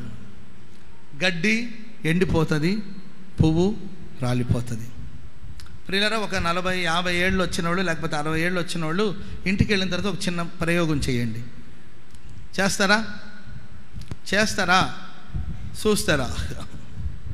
ఏం చేస్తారంటే, మీ చిన్నప్పుడు ఉన్న ఫోటో, నీవు పుట్టిన బిడ్డగా ఉన్నప్పుడు కూడా ఫొటోస్ ఉంటాయి, లేకపోతే ఒక 5 ఏళ్ళప్పుడు 10 ఏళ్ళప్పుడు అక్కడక్కడ కొన్ని ఫొటోస్ ఉంటాయి. ఆ ఫొటోస్ అన్నీ పెట్టుకో. 10 ఇయర్స్ది ఫోటో పెట్టుకో, 16 ఇయర్స్ అప్పుడు పెట్టుకో, ఆ 20 ఇయర్స్ ఫోటో ఒకటి పెట్టుకో, 25 ఇయర్స్ ఒక ఫోటో పెట్టుకో, అండ్ 30 ఇయర్స్తో ఒకటి పెట్టుకో, 40 ఇయర్స్తో ఒకటి పెట్టుకో, 50 ఇయర్స్ అట్లా వరుసగా ఫోటో పెట్టుకుని చూడు. ఫోటోకి చాలా మార్పు ఉంటుంది. 10 ఇయర్స్ ఉండేటప్పుడు ఎంతో క్యూట్గా ఉంటావు, ఎంతో ముద్దుగా ఉంటావు. ప్రియులారా, ఒక 16-20 సంవత్సరాలు వచ్చేటప్పుడు చాలా హ్యాండ్సమ్గా ఉంటావు, చాలా బ్యూటిఫుల్గా ఉంటావు, చాలా హ్యాండ్సమ్గా ఉంటావు. ఒక 30 ఏళ్ళు వచ్చేసరికి సమ్ బెటర్ అనమాట. ఆ తర్వాత అలాగే మీరు 60 సంవత్సరాలకు వచ్చేసరికి కళ్ళు గుంట పడిపోయి, మొహం ముడత పడిపోయి, జుట్టు నెరిచిపోయి, మగాళ్ళకైతే తల తారుడైపోయి. ఆడవాళ్ళకి మాత్రం రాదు. దైవం మీకు రావమ్మా, పుణ్యాత్ములు మీరు. ఇవన్నీ కూడా పాప పురుషులకే. వీళ్ళకి బట్టతల రాదు, కానీ బట్టతల వచ్చేటట్లు చేస్తారు. దేవునికి స్తోత్ర. అవన్నీ చూసుకున్నప్పుడు చూడండి, మనకు అనిపిస్తాం, అమ్మో వయసులో నా జుట్టు ఎట్టుండేది అసలు అంటూ ఉంటారు. వయసులోనండి పాస్టర్ గారండి కొన్ని ఇంటికి వెళ్తే చాలు, పాస్టర్ గారిని మా ఆల్బమ్ చూస్తారా అంటారు. ఆల్బమ్ పెడతామంటే అంటే వయసులో మేము ఎంత బాగుండేవాళ్ళు, ఎంత బలంగా ఉండే, మా ఫ్యామిలీలో ఉండేదని అది చెప్పాలని. చూడండి, రోజు రోజుకి శరీరంలో, మొహంలో, ముఖ కవళికలో మార్పు వస్తూనే ఉంటుంది. ఎందుకంటే భక్తుడు అంటాడు, మనిషి జీవితం, మానవ జీవితం సర్వ శరీరులు గడ్డిని పోలి ఉన్నారు. వారి అందమంతయు గడ్డి పువ్వు వంటిది. గడ్డి ఎండిపోతుంది, పువ్వు రాలిపోతుంది, వారి అందమంతయు పాడైపోతుంది. సర్వ శరీరులు గడ్డిని పోలిన వారయున్నారు. సర్వ శరీరులు గడ్డిని పోలి వారయున్నారు.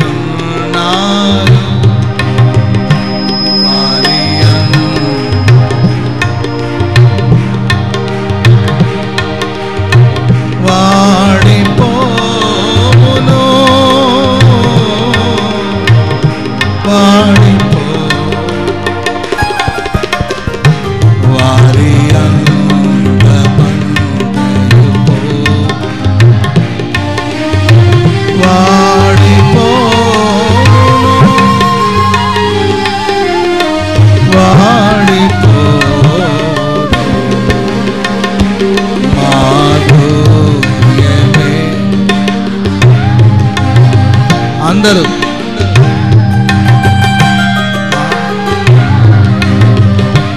మహాశ్చర్య మహిమానందమే, మహాశ్చర్య మాధుర్యమేన ప్రభుతో జీవితం.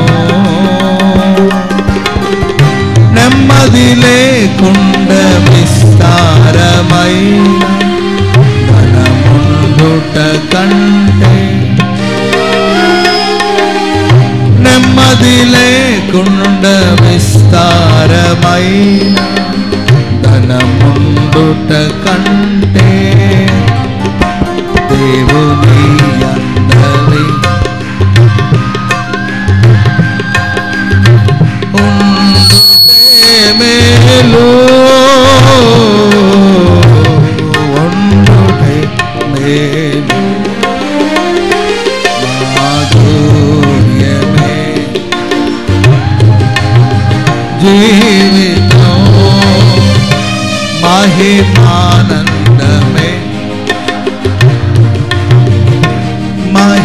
మహిమానందమే, మహాశ్చర్య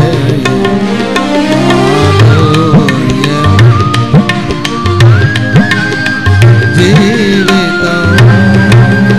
సర్వ శరీరులు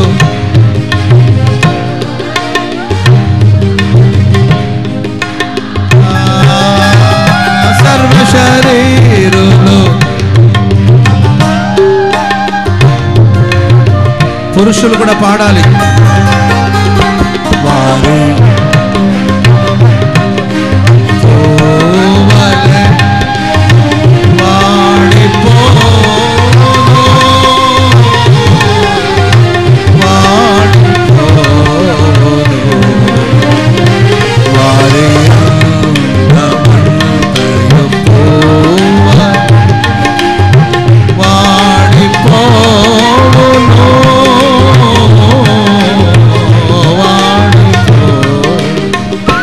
వారి అందమంతయు పోవ వాడిపోను,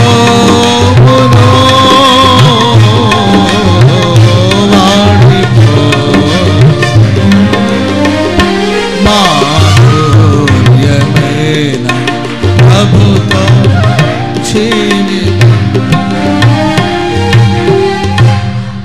ఆమేన్. మన ఎవరండి? సర్వ శరీరులు. అబ్రామ్ పాస్టర్ గారు ఎవరండి చెప్పరే? అబ్రామ్ పాస్టర్ గారు గడ్డి. మీరెవరండి? మనం అందరూ గడ్డిని పోలిన వారమై ఉన్నాం. మన అందచందాలని కూడా గడ్డి పువ్వుతో సమానం. గడ్డి ఎండిపోతుంది, పువ్వు రాలిపోతుంది అనే సంగతిని గ్రహించాలి. మనం బలహీనులమే. యాకోబు తన పత్రికలో రాస్తాడు, మీ జీవం ఏ పాటిది? మీరు కొంతసేపు కనబడి అంతంలోనే మాయమైపోయే ఆవిరి వంటి వారు. మీ బ్రతుకు ఏ పాటిది? కొంతసేపు కనబడుతున్న అంతంలోనే మాయమైపోయే ఆవిరి వంటి వాళ్ళు. వంట చేసేటప్పుడు మూత పెట్టండి ప్రియులరా. బాగా ఉడుకుతున్నప్పుడు సడన్గా మూత తీస్తే పెద్ద పొగ వస్తుంది, పెద్ద ఆవిరి వస్తుందండి. ఆవిరి వచ్చి ఆ గదినంతా నింపేస్తుంది. ఆవిరి ఫీల్ అవుతుంది, అంతా నాదే, గదంతా నాదే అంటదా. ఒక 5-10 నిమిషాలు అయ్యేసరికి అసలు ఏమైపోతుందో కూడా తెలియదు. మనిషి జీవితం కూడా భ్రమ. అంతా నాదే, ఈ సామ్రాజ్యం నాదే, నాకు ఇంత ఫాలోయింగ్ ఉంది, నాకు ఇంతమంది ఫాలోయింగ్ ఉన్నారని మనం చెప్పుకోవడమే తప్ప ప్రియులారా, తర్వాత ఏమీ ఉండదు. ఆవిరి వంటి మానవ బ్రతుకు. మనం బలహీనులం అనే సంగతిని గుర్తెరగాలి. చిన్న కుందేళ్ళు చాలా బలహీనమైన జీవం, చాలా బలహీనమైన జంతువు, చాలా బలహీనమైన జీవి. అది ఆవిరి వంటి బ్రతుకు. ప్రేమైన వారు అడవి గడ్డి లాంటి అనుభవాలు. అంతేకాదు ప్రేమైన వర్లరా, భక్తుడు అంటాడు మనిషి జీవితం మట్టి ఘటమంట, మట్టి కుండ. కుండ వెళ్ళి ఒకరిని తగిలినా ఎవరు పగలుతుంది? కుండ వెళ్ళి తగిలినా కుండే పగలుతుంది. ఇంకెవరైనా వచ్చి కుండను తగిలించినా ఏదండి పగలేది? కుండ ఓవర్ యాక్షన్ చేసి ఎవరైనా తగిలింది అనుకోండి, ఎవరు పగలేది కుండే పగలదు. ఇంకెవడైనా ఓవర్ యాక్షన్ చేసి కుండను తగిలించినా కుండే బద్దలు అవుతుంది. ప్రియులారా, మన జీవితం కూడా ఓటి కుండ, మట్టి కుండ లాంటిది. భక్తుడు అంటాడు మట్టి ఘటములో మహిమైశ్వర్యాన్ని కుమ్మరించావు. చప్పడు కొట్టు గట్టిగా. హల్లెలూయా. ఎప్పుడు పగిలిపోతుందో, ఎప్పుడు బద్దలైపోతుందో తెలీదు. కుండ ఎప్పుడైనా రావచ్చు. రీసెంట్గా వరంగల్లో ఒక 6 యవనస్తులు ఇంజనీరింగ్ ఇంటర్మీడియట్ చదువుతున్న కుర్ర, మీరు న్యూస్లో చూసే ఉంటారు, వెళ్ళారండి. ఒక చెరువు దగ్గరికి వెళ్ళారు. సరదాగా వర్షాలు పడి ఆ బండలను కూడా పాచి పట్టిపోయినట్టుందండి. సరదాగా సెల్ఫీ. బ్రదర్కి ఫోటో ఆపేసింది. బ్రదర్ ఫోటోలు తీసుకోవద్దు ప్లీజ్. మీకు అంత ఫోటో తీసుకోవాలని ఆశగా ఉంటే బయట మన ఫ్లెక్సీ కానీ వాల్ పోస్టర్ ఉంటుంది, ఆడికి వెళ్ళి మీ సెల్తో ఒకసారి క్లిక్ అనిపించుకోండి. అంత సెల్ఫీ దిగాలని ఆశ ఉంటే దాని పక్క నిలబడి ఇలా క్లిక్ అని అనిపించుకోండి. అంతేగాని ఇక్కడ తీయొద్దు ఫోటో. ఓకేనా? వాక్యం వినండి శ్రద్ధగా. దేవుని వాక్యం మిమ్మల్ని ఫలభరితంగా మార్చుదురుగాక. ఆశ ఉంటుంది అబ్రహం పాస్టర్ గారిని ఫోటో తీసుకోవాలని. మీ ఆశ నేను కాదు. బయట ఫ్లెక్స్ బోర్డ్స్ ఉన్నాయండి, దాంట్లో ఇక్కడికన్నా అక్కడ సూపర్గా ఉంటాం అనమాట. వయసులో ఫోటోలు ఉంటాయి అక్కడ. కొంచెం హెయిర్ స్టైల్ అంతా బాగుంటుంది, ఫేస్ అంతా ఫుల్ గ్లామర్గా ఉంటుంది. ఫోటోగ్రాఫర్ దానికి బాగా రంగేసి ఉంటాడు, కొంచెం బాగుంటాము. ఆడి దిగండి ఒక సెల్ఫీ. ఓకేనా? ఓకేనా? చెప్పండి గట్టిగా. హల్లెలూయా, హల్లెలూయా, హల్లెలూయా. వాక్యం చెప్పేటప్పుడు అట్లంతా చెయ్యొద్దు. మీరు మంచి పద్ధతులు నేర్చుకోండి, మంచిది. ప్రేమైన వరరా, మీకు తెలుసు వరంగల్ ప్రాంతంలో పిల్లలు వెళ్ళి సెల్ఫీ దిగడానికి కొరకు ఆ బండ మీద అడుగు పెట్టి కింద పాచి పట్టిపోయింది. అదంతా చూసుకోలేదండి. ఒక అబ్బాయి కాళ్ళు జారి నీళ్ళలో పడిపోయాడు. ఆడిని పట్టుకోవడానికి ఇంకోటి పడ్డాడు. వాడిని ఇంచుమించు 5 నీళ్ళలో పడ్డారండి.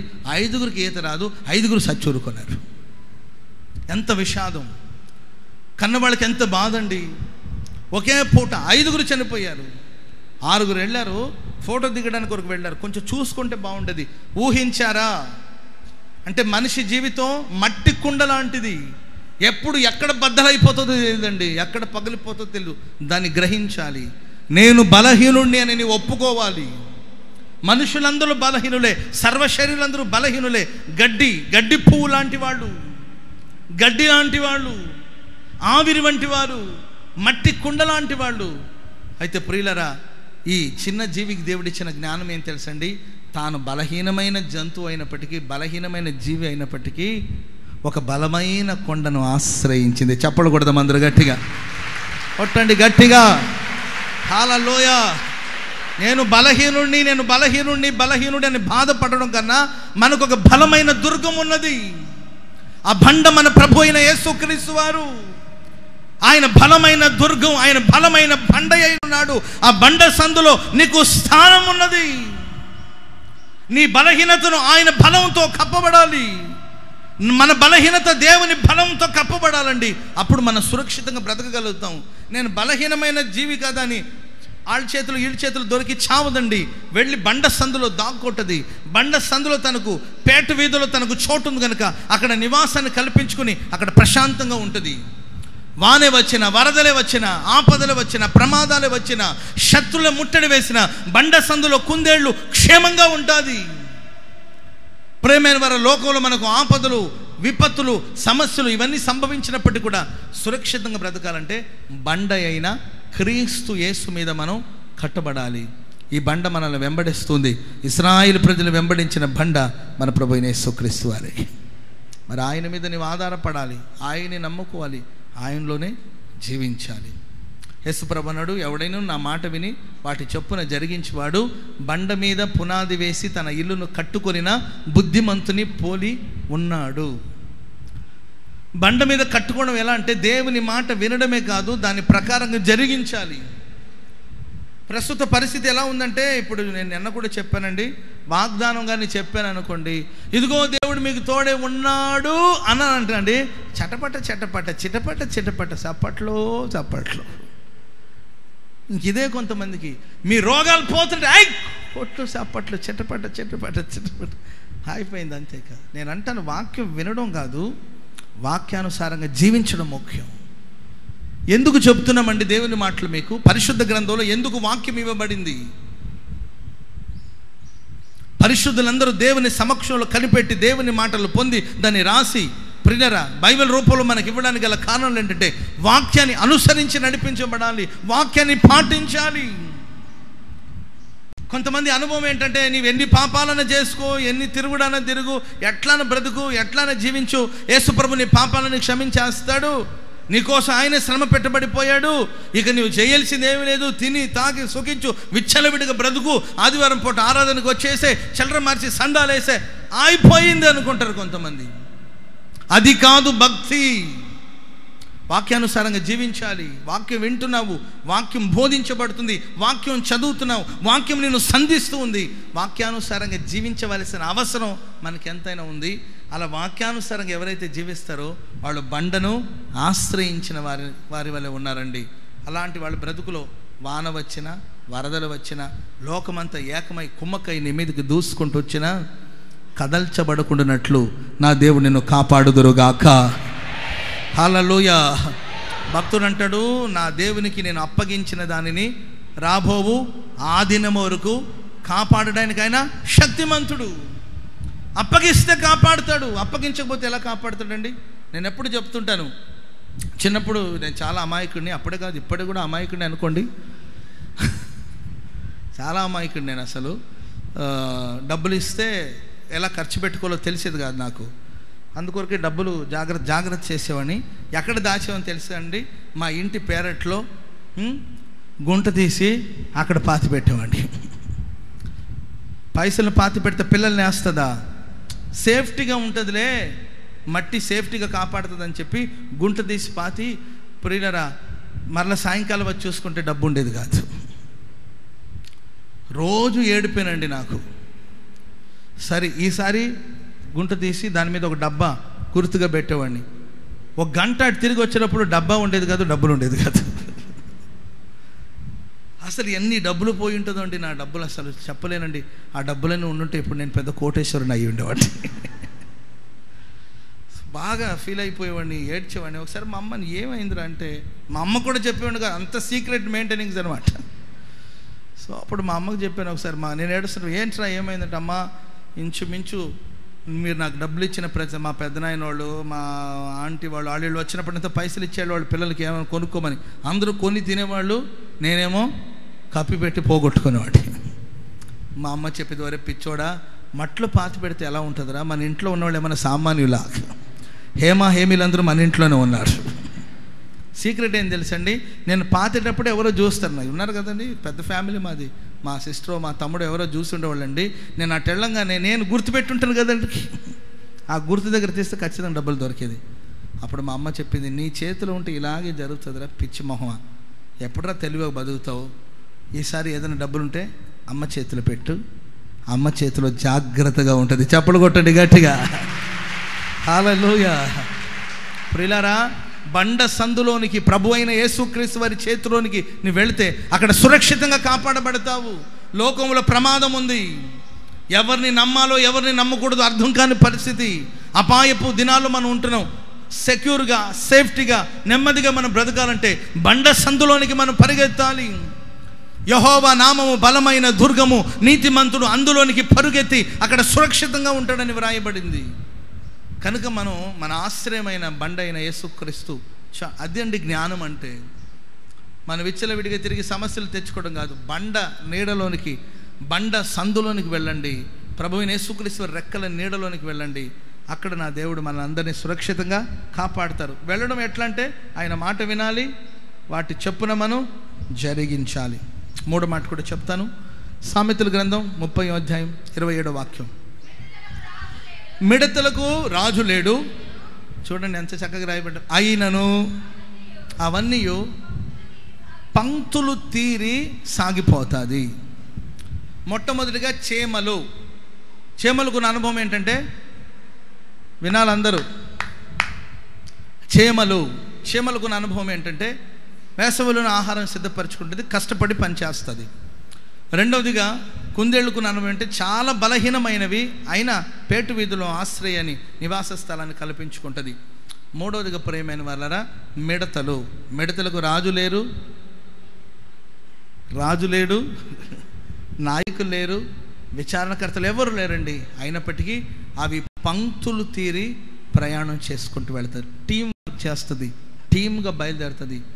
కలిసి ఉంటే చెప్పరే, కలిసి ఉంటే కలదు సుఖం. ఎక్కడ ఇద్దరు ముగ్గురు కూడి ఉంటారో వారి మధ్యలో దేవుడు ఉండాలని కూడా ఇద్దరు ముగ్గురు కూడి కలిసి ఉండాలి.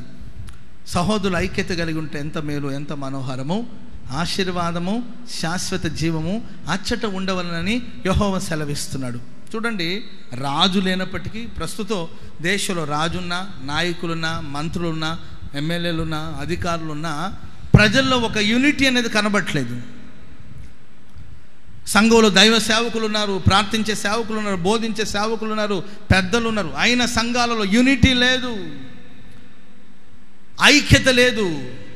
ప్రియులరా, రాజు లేడండి. ఎవరు రాజు? నువ్వు రాజుగా ఉంటావా, నేను రాజుగా ఉండేదా, ఎవరు గొప్ప, నీవు గొప్ప, నేను గొప్ప అనే గొడవలే లేవు మిడతలకి. మరి ఒక్క మాట మీద ప్రయాణం చేస్తుంది. బయలుదేరదామా, బయలుదేరడమే. కాసేపు ఆగమంటలా అని అనుకోదండి. బయలుదేరమంటే బయలుదేరడమే, కూర్చోమంటే కూర్చోడం. ఎవరో ఒకరు ఆలోచన చెప్తారు. ఆలోచన మిడతలకు ఉన్న జ్ఞానం ఏంటంటే ప్రియులారా, నాయకుడు లేకపోయినా, రాజు లేకపోయినా ఒక టీం వర్క్ చేసుకుంటూ సమూహంగా ఐక్యంగా కొనసాగించబడతా ఉంటుంది. కనుక ప్రియమైన ఈరోజు మనం నేర్చుకోవాల్సిన జ్ఞానం ఏంటంటే, సంఘంలో మనందరికీ పరిశుద్ధాత్మ దేవుడు ఐక్యతను దయచేయుదురుగాక, ఐక్యతను మనం కాపాడుకొందుముగాక. హల్లెలూయా. 3 విధమైన సహవాసం, 3 విధమైన ఐక్యత మనకు ఉండాలి. 3 ఐక్యత, 3 సహవాసం. 1 దేవునితో సహవాసం. యోహాన్ గారు తన పత్రికలు రాస్తారు, మన సహవాసం అయితే తండ్రి అయిన దేవునితో కూడాను, ఆయన కుమారుడైన యేసుక్రీస్తుతో కూడా ఉండాలి. మొట్టమొదటి సహవాసం దేవునితో. ఎంతమంది దేవునితో సహవాసం చేస్తున్నారు? దేవుని దర్శనానికి వస్తారు చాలామంది, వచ్చి దండం పెట్టుకుని ప్రభువా దర్శనం చూసి వెళ్ళిపోతూ ఉంటారు. కొన్ని చోట్ల అయితే క్యూలో వెళ్ళాలన్నమాట. కానివ్వండి కానివ్వండి కానివ్వండి కానివ్వండి అంటే దైవ దర్శనం కొరకు వెళ్తారండి. చూసి చూడకముందే నెట్టేస్తూ ఉంటారు.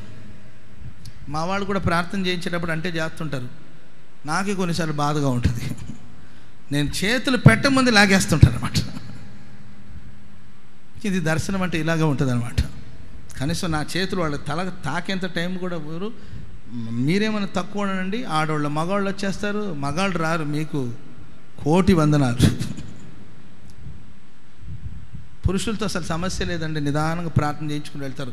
ఈ స్త్రీలకి ఏం అడావడియో మరి, ఇంటికి వెళ్ళి ఏం చేస్తున్నా కాదు, ఒకే గోలగోలు చేస్తుంటారు కొంతమంది. ప్రేమైన వారులారా, ఒక ఐక్యత అనేది ఉండాలి మనకు. ఎవరితో సహవాసం అంటే తండ్రి అయినా దేవునితో సహవాసం, ఆయన కుమారుడైన యేసుక్రీస్తు సహవాసం. సహవాసం అంటే ప్రేమైన వారు ఊరికి మనం చూసి ఏదో దర్శనం చూసి వెళ్ళినట్టు కాదండి. యేసుతో కలిసి నడవాలి, యేసుతో కలిసి మనం ప్రయాణం చేయాలి. తండ్రిని దేవుని సన్నిధిలో మనం మోకరించి ప్రార్థించి ఒకటి దేవునితో సహవాసం చేయాలి. హానోకు దేవునితో నడిచాను, దేవుడు అతన్ని కొనిపోగా అతడు లేకపోయాను. అలాంటి ఒక సహవాసం. సెకండ్ వన్, మన కుటుంబంతో మనం సహవాసం చేయాలి. మీ అందరికి దేవుడు మంచి కుటుంబాలను ఇచ్చాడు. కుటుంబంతో సహవాసం చేసే మంచి అనుభవాలు ఉండాలండి. భక్తుడు యెహోషువ అంటాడు, నేనును, చెప్పండి, నోరు తెరిచి చెప్పండి, నేనును నా ఇంటి వారును యెహోవాను ఎంతమంది సేవిస్తున్నారు కుటుంబ సమేతంగా? ఫ్యామిలీతో మేము మా ఇంట్లో ఉన్న వాళ్ళందరూ కలిసి ప్రార్థనకు వచ్చామని వాళ్ళు ఎవరైనా ఉంటే చేతులు ఎత్తండి, నేను సంతోషిస్తాను.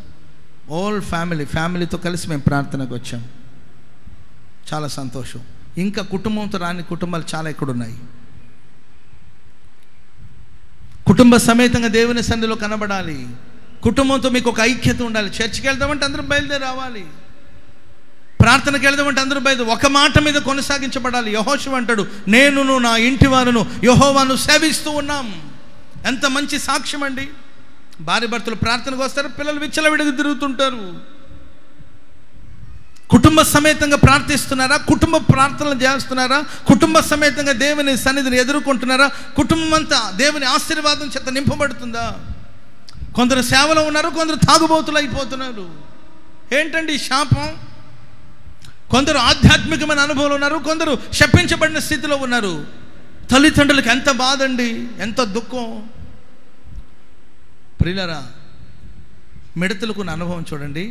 అది ఫెలోషిప్, ఐక్యతను కాపాడుకుంటూ కొనసాగించబడుతుంది. కుటుంబ ఐక్యత కొరకు మీరు ప్రార్థించండి. అందరూ కలిసి ఉండడానికి కొరకు ప్రయత్నించండి. కుటుంబ వ్యవస్థ విచ్ఛిన్నమైపోతే పెళ్ళి ఆవియావికి మునిపి బయటకు వెళ్ళిపోవాలని ఆడపిల్లలు పోరు. ఏం సుఖమో దాంట్లో నాకు తెలీదు. పైశాచిక సంతోషం. నీ కష్టాలు సంతోషాలు పంచుకోవడానికి ఎవరూ లేరా ఇంట్లో? సొంత కాపురం, కొత్త కాపురం. పెళ్ళికి ముందే అపార్ట్మెంట్లు కొని పెట్టుకుంటారు, పెళ్ళికి ముందే ఫర్నిచర్స్ కొని పెట్టుకుంటారు. మొత్తం పెళ్ళి అవగానే 10 రోజుకి వెళ్ళి అక్కడ సెటిల్ అయిపోతారు. అక్కడ ఆయన నిన్ను కొట్టిన అడిగేవాళ్ళు ఎవరు లేరు, చంపిన అడిగేవాళ్ళు ఎవరు లేరు. ఉమ్మడి కుటుంబాల్లో ఉన్నారనుకో, చిన్న శబ్దం అయిన వాళ్ళమ్మ ఏంట్రా ఏంట్రా అంటది, ఏం లేదమ్మని అంతటితో ఊరుకుంటాడు. అమ్మాయి మా ఏంటి నోరు లేస్తుంది నీకు, కొంచెం అణుకుగా ఉండు. గద్దించడానికి ఒక అత్త ఉండాలి, గౌరవించడానికి ప్రియులరా ఒక అత్త, ఒక మామ, కుటుంబం ఉండాలండి. ప్రేమైన వాళ్ళరా, ఆ అనుభవాలు ఏమి లేవు ఈ రోజులో. విడిపోవడం చెడిపోవడం కోసమే. చెడిపోవడం కోసమే. ఐక్యతను కాపాడుకోవాలి, ఫెలోషిప్ను కాపాడుకోవాలి. ఇంకా చెప్పనండి ప్రియులారా, మీ పిల్లలతో సమయాన్ని గడపాలి మీరు. నిన్న రాత్రి ఒక విషయం చెప్పానండి. నేను ఒక విషయం చెప్పాను. ఒక చిన్న పాప, ఒక చిన్న బేబీ, వాళ్ళ నాన్నగారికి 30,000 రూపాయల జీతం, 30,000 రూపాయల శాలరీ. 30,000 రూపాయల జీతం అయితే ఒక రోజు ఆ చిన్న పాప వాళ్ళ నాన్న అడుగుతుంది, నాన్న నీ జీతం ఎంత అంటే 30,000, రోజుకు ఒక 1,000 రూపాయలు, 30,000. అప్పుడు ఆ పాప అంటది, ఒక 300 ఇస్తావు నాన్న నాకు. మరి చిన్నపిల్లవు కదా, నీకెందుకు 300? ప్లీజ్ నాన్న ఇవ్వండి నాన్న అంటే, ఎందుకు నీకు 300? అమ్మాయి ఏడుస్తూ పక్కకి వెళ్ళిపోతుంది. తర్వాత వాళ్ళ నాన్న, అయ్యో పాపం ఎందుకు అడిగిందిలే, ఏ అవసరం ఉందని 300 రూపీస్ తీసిస్తే ఆ 300 తీసుకుని ఆల్రెడీ ఎప్పుడు దాచిన డబ్బు ఉందండి, అదొక 700 రూపాయలు ఉన్నాయి. ఎంత ఉంది అది? చెప్పండి నోరు తెరిచి. 700, ఇది 300 ఈజ్ ఈక్వల్ టు 1000 రూపాయలు. ఆ పాప 1000 రూపాయలు తీసుకుని వాళ్ళ నాన్నకిచ్చి, 1000 రూపాయలు ఇస్తే వెళ్ళి రోజంతా ఆఫీసులో పనిచేస్తావు కదా నాన్న, ఈ 1000 రూపాయలు నీకు ఇస్తున్నాను, రోజంతా నా దగ్గర ఉండి ఆడుకుంటావా అని అడిగింది అనమాట. 1000 రూపాయలు ఇస్తే వెళ్ళి రోజంతా పని చేస్తున్నావు కదా, నేను కూడా 1000 రూపాయలు ఇస్తాను నాన్న, ఒక్క రోజన నాతో ఉండండి నాన్న. ఉదయాన్నే నేను నిద్రలేసేగానే వెళ్ళిపోయి ఉంటావు, తర్వాత నేను నిద్రపోయిన తర్వాత వస్తావు. నువ్వు ఎప్పుడు వస్తున్నావో ఎప్పుడు పోతున్నావో కూడా తెలీదు.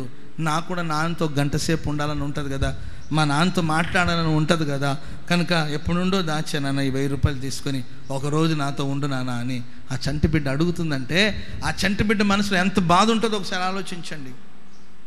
సెలవు దినాలు మనకి ఎందుకు ఇచ్చారు? శనివారం ఆదివారం సెలవు, ఆదివారం దేవుడిది వదిలేద్దాం, సాటర్డే హాఫ్ డే డ్యూటీ ఉంటుంది. ఆ సెలవు ఎందుకు తెలుసండి? ఆ రోజు కుటుంబంతో గడపాలి. ఆ రోజు కూడా సెల్ ఫోన్లో బిజీ. మగాళ్ళేమో సెల్ ఫోన్లో బిజీ, ఆడవాళ్ళేమో చెప్పండి, మీ నోటితోనే చెప్పండి, మృదుమధురమైన మీ స్వరంతో చెప్పండి. సీరియల్లో బిజీ అమ్మగారు. ఓ తల్లి నాకు చెప్పింది, అన్న నాకు ఏమైందో తెలియదన్నా 3 కేజీలు అన్నం తినేసిందట. 3 kgs రైస్ ఎవరో వస్తారని చెప్పి మొత్తం మీద 3 కేజీలు కుక్కర్లో పెట్టి అన్నం వండిందండి. వాళ్ళు ఇంకా రావడం ఆలస్యమైంది. ఈమె తినడం స్టార్ట్ చేసింది. 3 kgs రైస్ ఒకటి తినేసిందండి. కూర కూడా లేదు, ఒట్టి పొడన్నవి తినేసింది అనమాట. అన్న నాకేదో అయిపోయినట్టుంది అన్న, ప్లీజ్ ప్రేయర్ చేయండి అంటే, అప్పుడు నేను ఏమైంటుంది 3 kgs రైస్ తినాలంటే ఎట్లా, ఏంటి ప్రభువా అంటుంటే, అప్పుడు వాళ్ళు ఆయన అంటాడన్నా, ఎప్పుడు తినదు అడగండి, ఎప్పుడు తినదు అడగండి. ఎప్పుడు తినంటే ఏం లేదన్నయ్యా, మధ్యాహ్నం 2 గంటలకు సీరియల్ వస్తుంది అన్నయ్య. సీరియల్ జరుగుతున్నప్పుడు ఇంచుమించు 1/2 hour ఏదో ఉంటుంది కదండి, అప్పుడు కళ్ళు సీరియల్ చూస్తుంది, చెయ్యి అన్నం వేస్తుందండి, ఈ చెయ్యి తింటుంది, ఈ చెయ్యి వేస్తుందండి. 3 kgs రైస్ అటు పెట్టుకుని అక్కడే టేబుల్ దగ్గర టీవీ చూస్తుంది. 1/2 hour లోపల 3 kg అన్నం తినేసింది అనమాట. ఒకవేళ నాకు అవకాశం ఉంటే ఈ అమ్మగారిని గిన్నిస్ బుక్లో ఎక్కిస్తానమాట. నీవేమో సీరియల్ మీద ఉంటున్నావు, ఆయనేమో సెల్ ఫోన్తో ఆడుకుంటున్నాడు. పిల్లల పరిస్థితి ఎట్లా? ఎక్కడిది యూనిటీ, ఎక్కడిది ఐక్యత, ఎక్కడిది? యెహోషువ అంటాడు, నేను నా ఇంటి వారు యెహోవాను సేవిస్తాం. కుటుంబ ప్రార్థన చేయండి, కుటుంబంతో కలిసి దేవుని వాక్యం చదవండి. అప్పుడు పిల్లలు దైవ భయంతో పెరుగుతారు. పిల్లల ప్రతి పరిస్థితి మీకు అర్థమవుతుంది. పిల్లల భవిష్యత్తు ఆశీర్వాదకరంగా ఉంటుంది. అప్పుడు మీ పిల్లల గురించి మీరు ఏడవలసిన అవసరం లేదు. పిల్లలు తప్పిపోతారనే భయం లేదు. పిల్లల ద్వారా మనకు అవమానం వస్తుందని భయం లేదు. పిల్లల ద్వారా మనకు నింద వస్తుందని కలవరం మనకు ఉండదండి. ఎప్పుడంటే మనం వాళ్ళతో కలిసి సమయాన్ని గడపాలి, షేర్ చేయాలి, విషయాలు మాట్లాడుకోవాలి. భార్యతో ప్రేమగా మాట్లాడు. అమ్మాయి భోజనం చేసేవా, హెల్త్ బాగుందా, ఎలా ఉంది అని 4 మాటలు మాట్లాడు. భర్త రావగానే ఏమండి ఎలా ఉన్నారండి, ఏమైనా తాగుతారా, ఏమైనా తింటారా, ప్రేమగా మాట్లాడండి. అందరూ కలిసి ప్రార్థించండి. అప్పుడు ప్రియులగా పరలోకం మన ఇంట్లోనే కనబడుతుంది. ఆమె అలా కాకుండా నీ దారి నీకు, ఆయన దారి ఆయనకి, పిల్లల దారి ఎందుకండి అట్లాంటి కుటుంబం? అలాంటి దాన్ని పెళ్లి చేసుకోకపోతే ఏమైంది చెప్పండి? ప్రేమైన కుటుంబంతో మనకు ఒక ఫెలోషిప్. యెహోషువ నేను నా ఇంటి వారు యెహోవాను సేవిస్తాం. నోవాహు తన ఇంటి వారందరి కోసం ఓడను సిద్ధం చేసుకున్నాడు. 8 members ఉన్నారు వాళ్ళ ఇంట్లో. నోవాహు భార్య, 3 కుమారులు, 3 కోడళ్ళు. ప్రియులు ఏ ఒక్కరు మిస్ అవ్వలేదండి. ఓడ తయారైంది. 8 మంది ఓడలో చేర్చబడ్డారు. 8 మంది రక్షించబడ్డారు. ప్రపంచమంతా జలప్రయాణంలో మునిగిపోయింది. తన ఫ్యామిలీతో కాపాడబడిందండి. నోవాహు తన కుటుంబాన్ని సెక్యూర్ చేసుకున్నాడు. తన కుటుంబాన్ని జాగ్రత్తగా కాపాడుకున్నాడు. ప్రభు రాకడ సమీపమై ఉన్నది. పరలోకపు ఓడ రాబోతుందండి. కుటుంబంతో కూడా నువ్వు ఆ ఓడలో ప్రవేశించగలుగుతున్నావా? కుటుంబంతో కలిసి దేవుని రాకడ కొరకు నువ్వు సిద్ధంగా ఉన్నావా? ఒకసారి పరీక్షించుకో. నాకు చాలా బాధగా ఉంటుంది కొన్నిసార్లు. అయ్యో మనం దేవుని రాజ్యానికి వెళ్ళిపోయి మన వాళ్ళందరూ విడవబడిపోయారంటే ఎంత బాధ అండి. 10 మంది వెళ్ళాం ట్రైన్ ఎక్కడానికి స్టేషన్కి. నేను ఒక్కడినే ఎక్కానండి ట్రైను. 9 మంది మిగిలే ఉన్నారు. ట్రైన్ మూవ్ అయిపోయింది. ఎలా ఉంటుంది మన ఫీల్?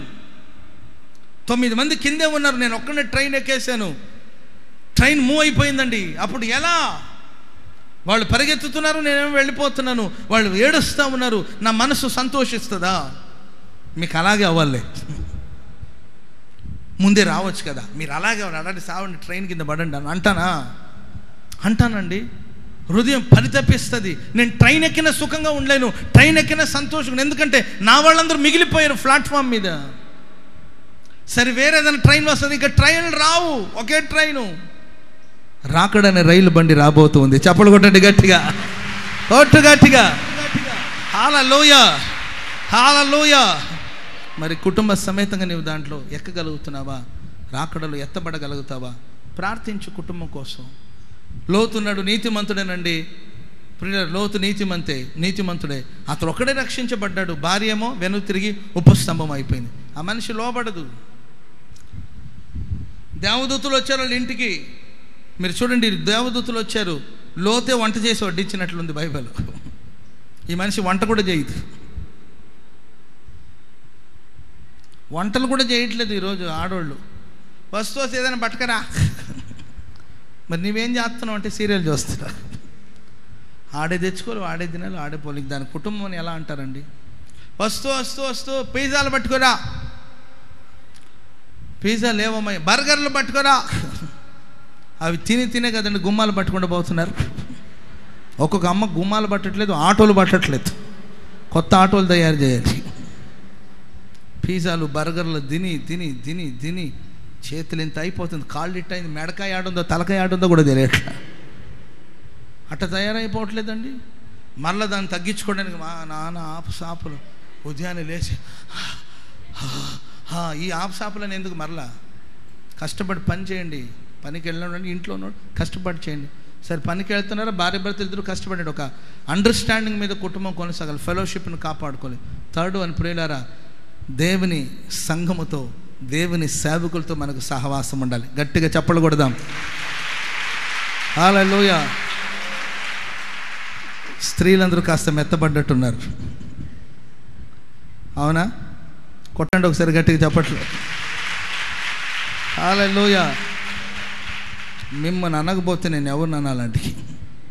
యేసన్న గారు అంటాడు, కుటుంబం కట్టబడాలన్నా, కుటుంబం కాపాడబడాలన్నా మీరే కదండి. చెప్పండి గట్టిగా ఆమేన్. హల్లెలూయా. థర్డ్ వన్, ప్రియులరా, స్పిరిచువల్ ఫెలోషిప్, ఆధ్యాత్మికమైన సహవాసం. దేవుని మందిరంతో, దేవుని సేవకులతో మనకు ఒక చక్కని సహవాసం ఉండాలి. ఆదివారం వచ్చి వెళ్ళిపోవడం కాదు, మందిరాన్ని ప్రేమించండి. యెరూషలేమును ప్రేమించేవారు వర్ధిల్లుతారు. యెరూషలేము యొక్క ప్రాకారములో నెమ్మది ఉందని వాక్యం సెలవిస్తుంది. మందిరాన్ని ప్రేమించండి, సేవను ప్రేమించండి. సేవకులతో కలిసి ప్రయాణం చేయాలి ఆధ్యాత్మికమైన అనుభవంలో. కొందరు ఎవరో కూడా నాకు తెలియట్లేదు, వస్తున్నారు పోతున్నారు, వాళ్ళు ఎవరో కూడా తెలియకపోతే ఎట్లండి? కనీసం నిలబడి ప్రార్థన చేయించుకున్నంత టైం కూడా ఉండదు. ఫాస్ట్ ఫాస్ట్ ఫాస్ట్ హరి బరిగా వెళ్ళామో, చిల్లర మార్చి సందాలు వేసామో, వెళ్ళిపోవడమే అంతే. సంఘ కార్యక్రమాలు ప్రేమించడం, సంఘ కార్యక్రమాన్ని పెంచి పోషించడం, ప్రియులరా, ఈ సేవ అభివృద్ధి కొరకు ప్రార్థించడం, అలాంటి అనుభవాలు కొందరికి పూర్తిగా లేవు. అంటనట్టు పట్టి పట్టినట్టుగా ఉంటారు. తీగ, ప్రియులరా, తీగ మొక్కతో కలిసి ఉంటేనే ఫలిస్తుంది, అంటుకోలేదనుకోండి ఎండిపోతుంది. సో సహవాసంతో అంటి పెట్టుకొని ప్రార్థించి దైవ కార్యక్రమాలు మనం కొనసాగించబడాలి. దావీదు చూస్తే గొల్యాతును చంపేటప్పుడు ఒంటరిగానే చంపాడు, అండ్ సింహాన్ని చంపేటప్పుడు ఒంటరిగానే చంపాడు, అండ్ ఎలుగుబంటిని చంపేటప్పుడు ఒంటరిగానే చంపాడు. లైఫ్ లాంగ్ ఒంటరిగానే ఉండిపోయాడండి. ఆ తర్వాత ఒక టీంని ఫామ్ చేసుకున్నాడండి, అనేకులు పోగు చేసుకున్నాడు. వాళ్ళందరితో కలిసి ఆయన ప్రియుల తన రాజ్యాన్ని స్థిరపరచుకున్నాడు. యేసన్న గారు లేమన్లో ఒక్కడిగానే ప్రారంభించాడు, ఒంటరిగానే చివరి దాకా వెళ్ళారండి. ఒక టీంని ఫామ్ చేసుకున్నాడు, ఒక టీంని తయారు చేసుకున్నాడు. ఆ టీంతో కలిసి ఈరోజు పరిచర్యను ఇంతగా విస్తరింపచేశారు. హల్లెలూయా. చెప్పండి గట్టిగా హల్లెలూయా.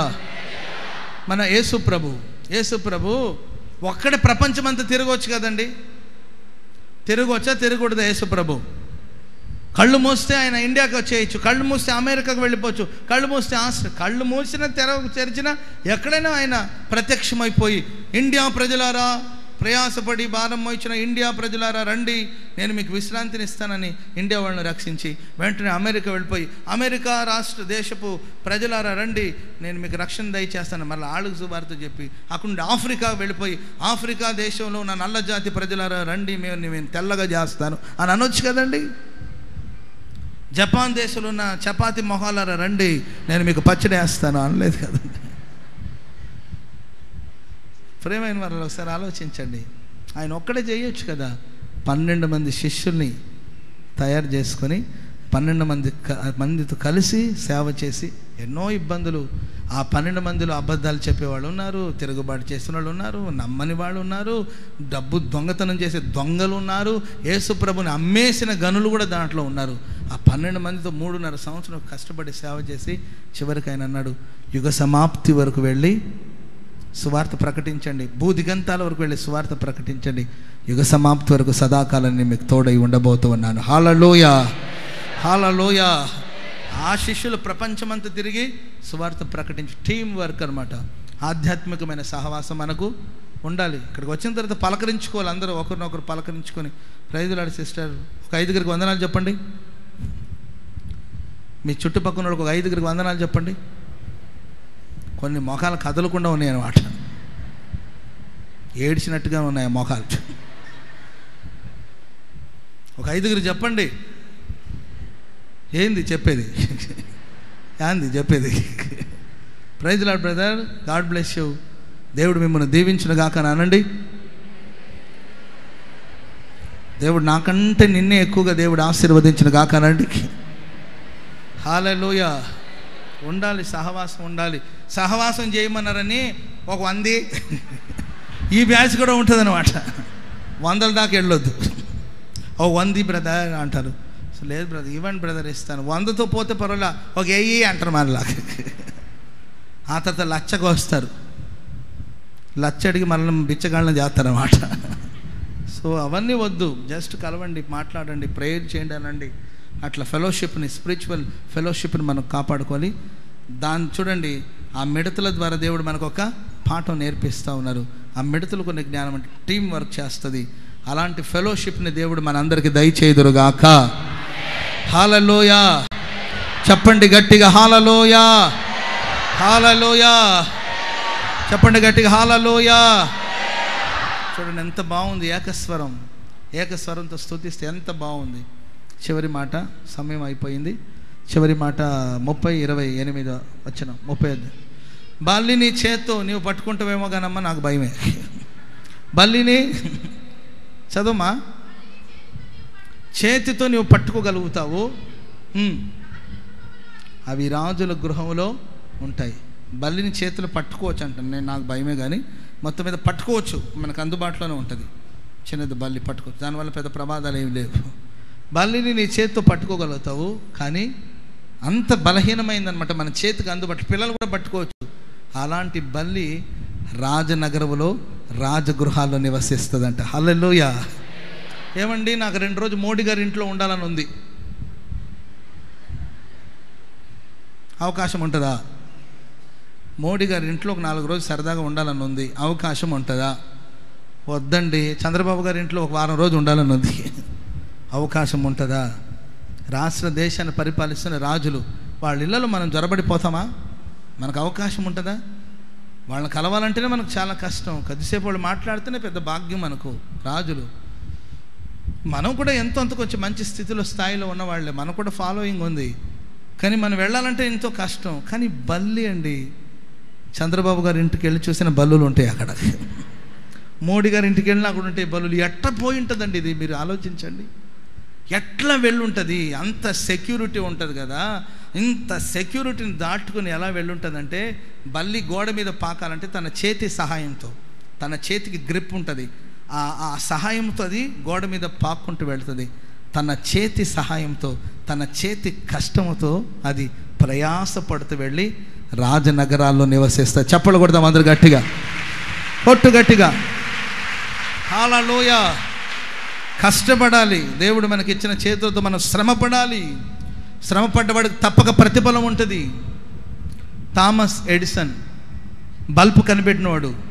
ప్రియులారా, ఆయన ఒక కెమికల్ ప్రయోగం ఒకటి చేస్తూ ఉన్నాడండి.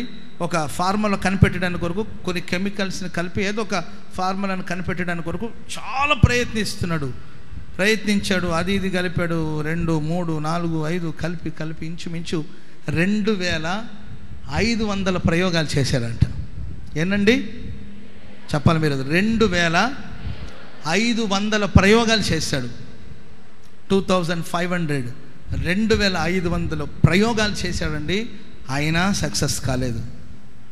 అంతటితో ఊరుకున్నాడు. మరలా ప్రయత్నిస్తే 2501 ఆయన అనుకున్న ఫార్ములా వచ్చిందనమాట. అంటే ఒక కార్యక్రమాన్ని నెరవేర్చడానికి, ఒక కార్యాన్ని కనిపెట్టడానికి ఒక ఫార్ములా 2500 ఒకటిసారి ప్రయత్నించినట్లు మనం చూస్తాం. ప్రయత్నిస్తే ప్రభు కూడా సహాయం చేస్తాడు. ఆమేన్. నువ్వెన్నిసార్లు ప్రయత్నిస్తావు? 1, 2, 10 రాయేస్తే తగిలితే సరి, 11 రాయి వేయలేవా? ప్రయత్నించే అనుభవం ఉండదు. బల్లి ఎంతండి, దాని బతికెంత. తన చేతి సహాయంతో గోడెక్కి, కాంపౌండ్ ఎక్కి, చెట్లెక్కి, పుట్లెక్కి ప్రయాణం చేసుకుంటూ వెళ్ళి రాజనగరాల్లో నివసిస్తూ ఉన్నాయి. చేతులతో శ్రమపడాలి, కష్టపడాలి. దానికి తగిన ప్రతిఫలం దేవుడు మనకు తప్పక దయచేస్తాడు. ఆమేన్. చెప్పండి గట్టిగా ఆమేన్. జ్ఞాన మార్గమున నేను నీకు నేర్పిస్తాను, బోధిస్తాను. యథార్థ మార్గంలో నేను నిన్ను నడిపిస్తాను. అప్పుడు నువ్వు నడిచినప్పుడు నీ అడుగులు ఇరుకున పడదు, నువ్వు పరిగెత్తినప్పుడు నీ పాదములు త్రొట్టిల్లదు. ప్రియులారా, లోకంలో చిన్న చిన్న జీవులకు దేవుడు అద్భుతమైన జ్ఞానాన్ని ఇచ్చి జ్ఞాన మార్గం నడిపించాడు. ఏంటంటే చీమలు చిన్న జీవులే, కానీ అవి వేసవిలోని ఆహారాన్ని సమకూర్చుకొని జ్ఞానాన్ని ప్రకటిస్తూ ఉంది. రెండవదిగా చిన్న కుందేళ్ళు బలహీనమైన జీవులే, అయినను అవి కొండ బీటులలో బండ సందులలో నివసించి సురక్షితంగా కాపాడబడుతున్నాయి. మనుషులైన మనం కూడా బలహీనులమే, బలవంతులైన దేవుని మనం ఆశ్రయించాలి. మూడవదిగా మిడతలు, రాజు లేడు, గుంపులు గుంపులుగా బయలుదేరుతుంది. ప్రియులరా, పంక్తులు పంక్తులుగా అది తీరి సాగిపోతుంది. మనం కూడా ఐక్యతను కాపాడుకోవాలి. ఒకటి దేవునితో, రెండవదిగా మన కుటుంబాలతో, మూడవదిగా మన సంఘ సహవాసంతో, నాలుగవదిగా బల్లి చేతి సహాయంతో రాజనగరాల్లో నివసిస్తుంది. ప్రార్థన చేసుకుందామా? ఏమని ప్రార్థన చేసుకుంటాం చెప్పండి? ప్రభువా, చీమలకున్న సిద్ధపాటు కలిగిన జ్ఞానాన్ని నాకు ఇవ్వండి. బలహీనమైన కుందేళ్ళు బండను ఆశ్రయించినట్లుగా నిన్ను ఆశ్రయించే మనస్సును నాకు ఇవ్వండి ప్రభువా. మిడతలకున్న ఫెలోషిప్ని నాకు అనుగ్రహించండి. బల్లికున్న పట్టుదల నాకు ఇవ్వండి అని లేచి నిలబడి ప్రార్థన చేసుకుందాం. అందరూ ఒక 5-10 నిమిషాలు లేచి నిలబడండి, ప్రార్థన చేసుకుందాం. ప్రేయర్ టైం, ప్రార్థన సమయం, వ్యక్తిగతమైన ప్రార్థన. ఎవరికి వాళ్ళు ప్రార్థన చేసుకోవాలి. చేతులు ఎత్తండి, అందరూ స్వరమెత్తి ప్రార్థన చేసుకోండి. ఎవరో వస్తారని, ఎవరో నా కోసం ప్రార్థిస్తారని, ఎవరో ఇస్తారని మనుషుల మీద నువ్వు ఆశలు పెట్టుకోవద్దు. ప్రార్థించు. కృపగల దేవుడు మన మధ్యలో సంచరిస్తున్నాడు. కృపగల దేవుడు మన మధ్యలో సంచరిస్తున్నాడు. చేతులెత్తి ప్రార్థించు, ప్రార్థించు, ప్రార్థించు, స్వరమెత్తి ప్రార్థించు. హల్లెలూయా, హల్లెలూయా. లేవాలి, లేచి నిలబడాలి, కర్మలను చాపాలి. ప్రభుని అడగండి, తండ్రి జ్ఞాన మార్గమును నాకు నేర్పించు, జ్ఞాన మార్గమును నాకు బోధించు, యథార్థ మార్గమును నన్ను నడిపించు, త్రొట్టిల్లకుండా నన్ను కాపాడండి ప్రభువా. నా పాదములు త్రొట్టిల్లకుండా కాపాడగలిగిన దేవుడు. అక్టోబర్ మాసాన్ని నాకు ఆశీర్వాదకరంగా మార్చండి. అక్టోబర్ నెలను నాకు ఆశీర్వాదకరంగా మార్చండి ప్రభువా. ఈ నెలంతా నేను ఎక్కడ త్రొట్టిల్లకూడదు, త్రొట్టిల్లకూడదు ప్రభువా. నా పాదములు త్రొట్టిల్లకూడదు, నా అడుగులు త్రొట్టిల్లకూడదు. జ్ఞానమును దయచేయండి యేసయ్యా, జ్ఞాన మార్గమును నేర్పండి యేసయ్యా. స్వరమెత్తి అందరూ ప్రార్థన చేసుకుందామా? Hallelujah, hallelujah, hallelujah. Praise the Lord. Hallelujah. జ్ఞాన మార్గం.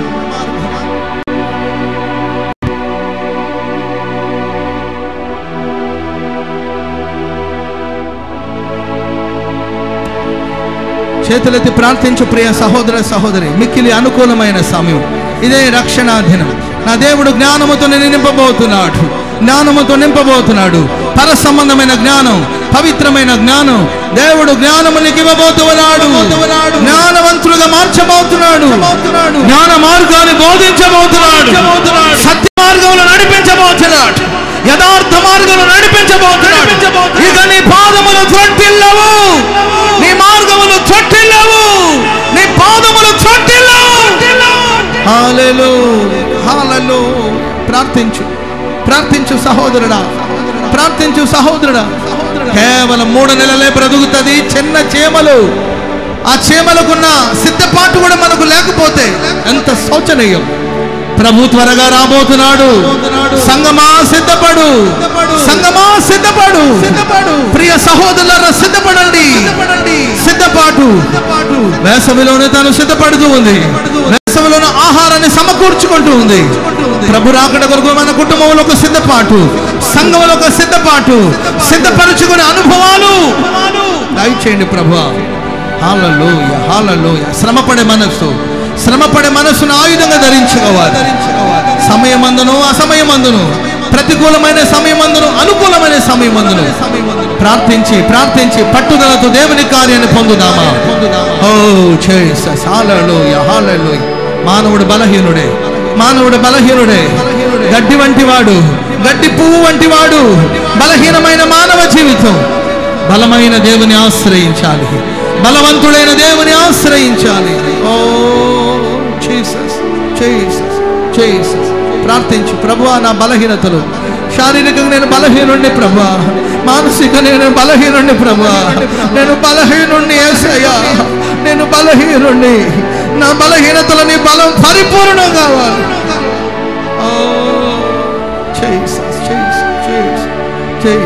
ఐక్యతనివ్వండి ప్రభా, ఐక్యతనివ్వండి. నీతో నాకు సహవాసం కావాలి, నీతో సహవాసం చేయాలి, నీతో సహవాసం చేయాలి, నీతో సహవాసం చేయాలి ప్రభు. హల్లెలూయా, హల్లెలూయా, హల్లెలూయా. కుటుంబంతో సహవాసం, కుటుంబంతో సహవాసం, పిల్లలతో కుటుంబంతో సహవాసం, సంఘ సహవాసం, సంఘముతో సహవాసం కలిగి ఉండాలి. అరచేతి సహాయంతో రాజనగరాలు నివసించే అనుభవాలు నాకు కావాలేస్తాయా. ఓ జీసస్, ఓ జీసస్, ఓ జీసస్, జీసస్. దేవుడు మీ ప్రార్థన వినబోతూ ఉన్నాడు, ప్రార్థన వినబోతున్నాడు. ఆకాశ వాక్యలను విప్పబోతున్నాడు. పట్టజాలంత జ్ఞానాన్ని దేవుడు కుమ్మరించబోతున్నాడు. పర సంబంధమైన జ్ఞానాన్ని ఇవ్వబోతున్నాడు. జ్ఞానముతో దేవుడు నిన్ను చక్కబెట్టబోతున్నాడు. జ్ఞాన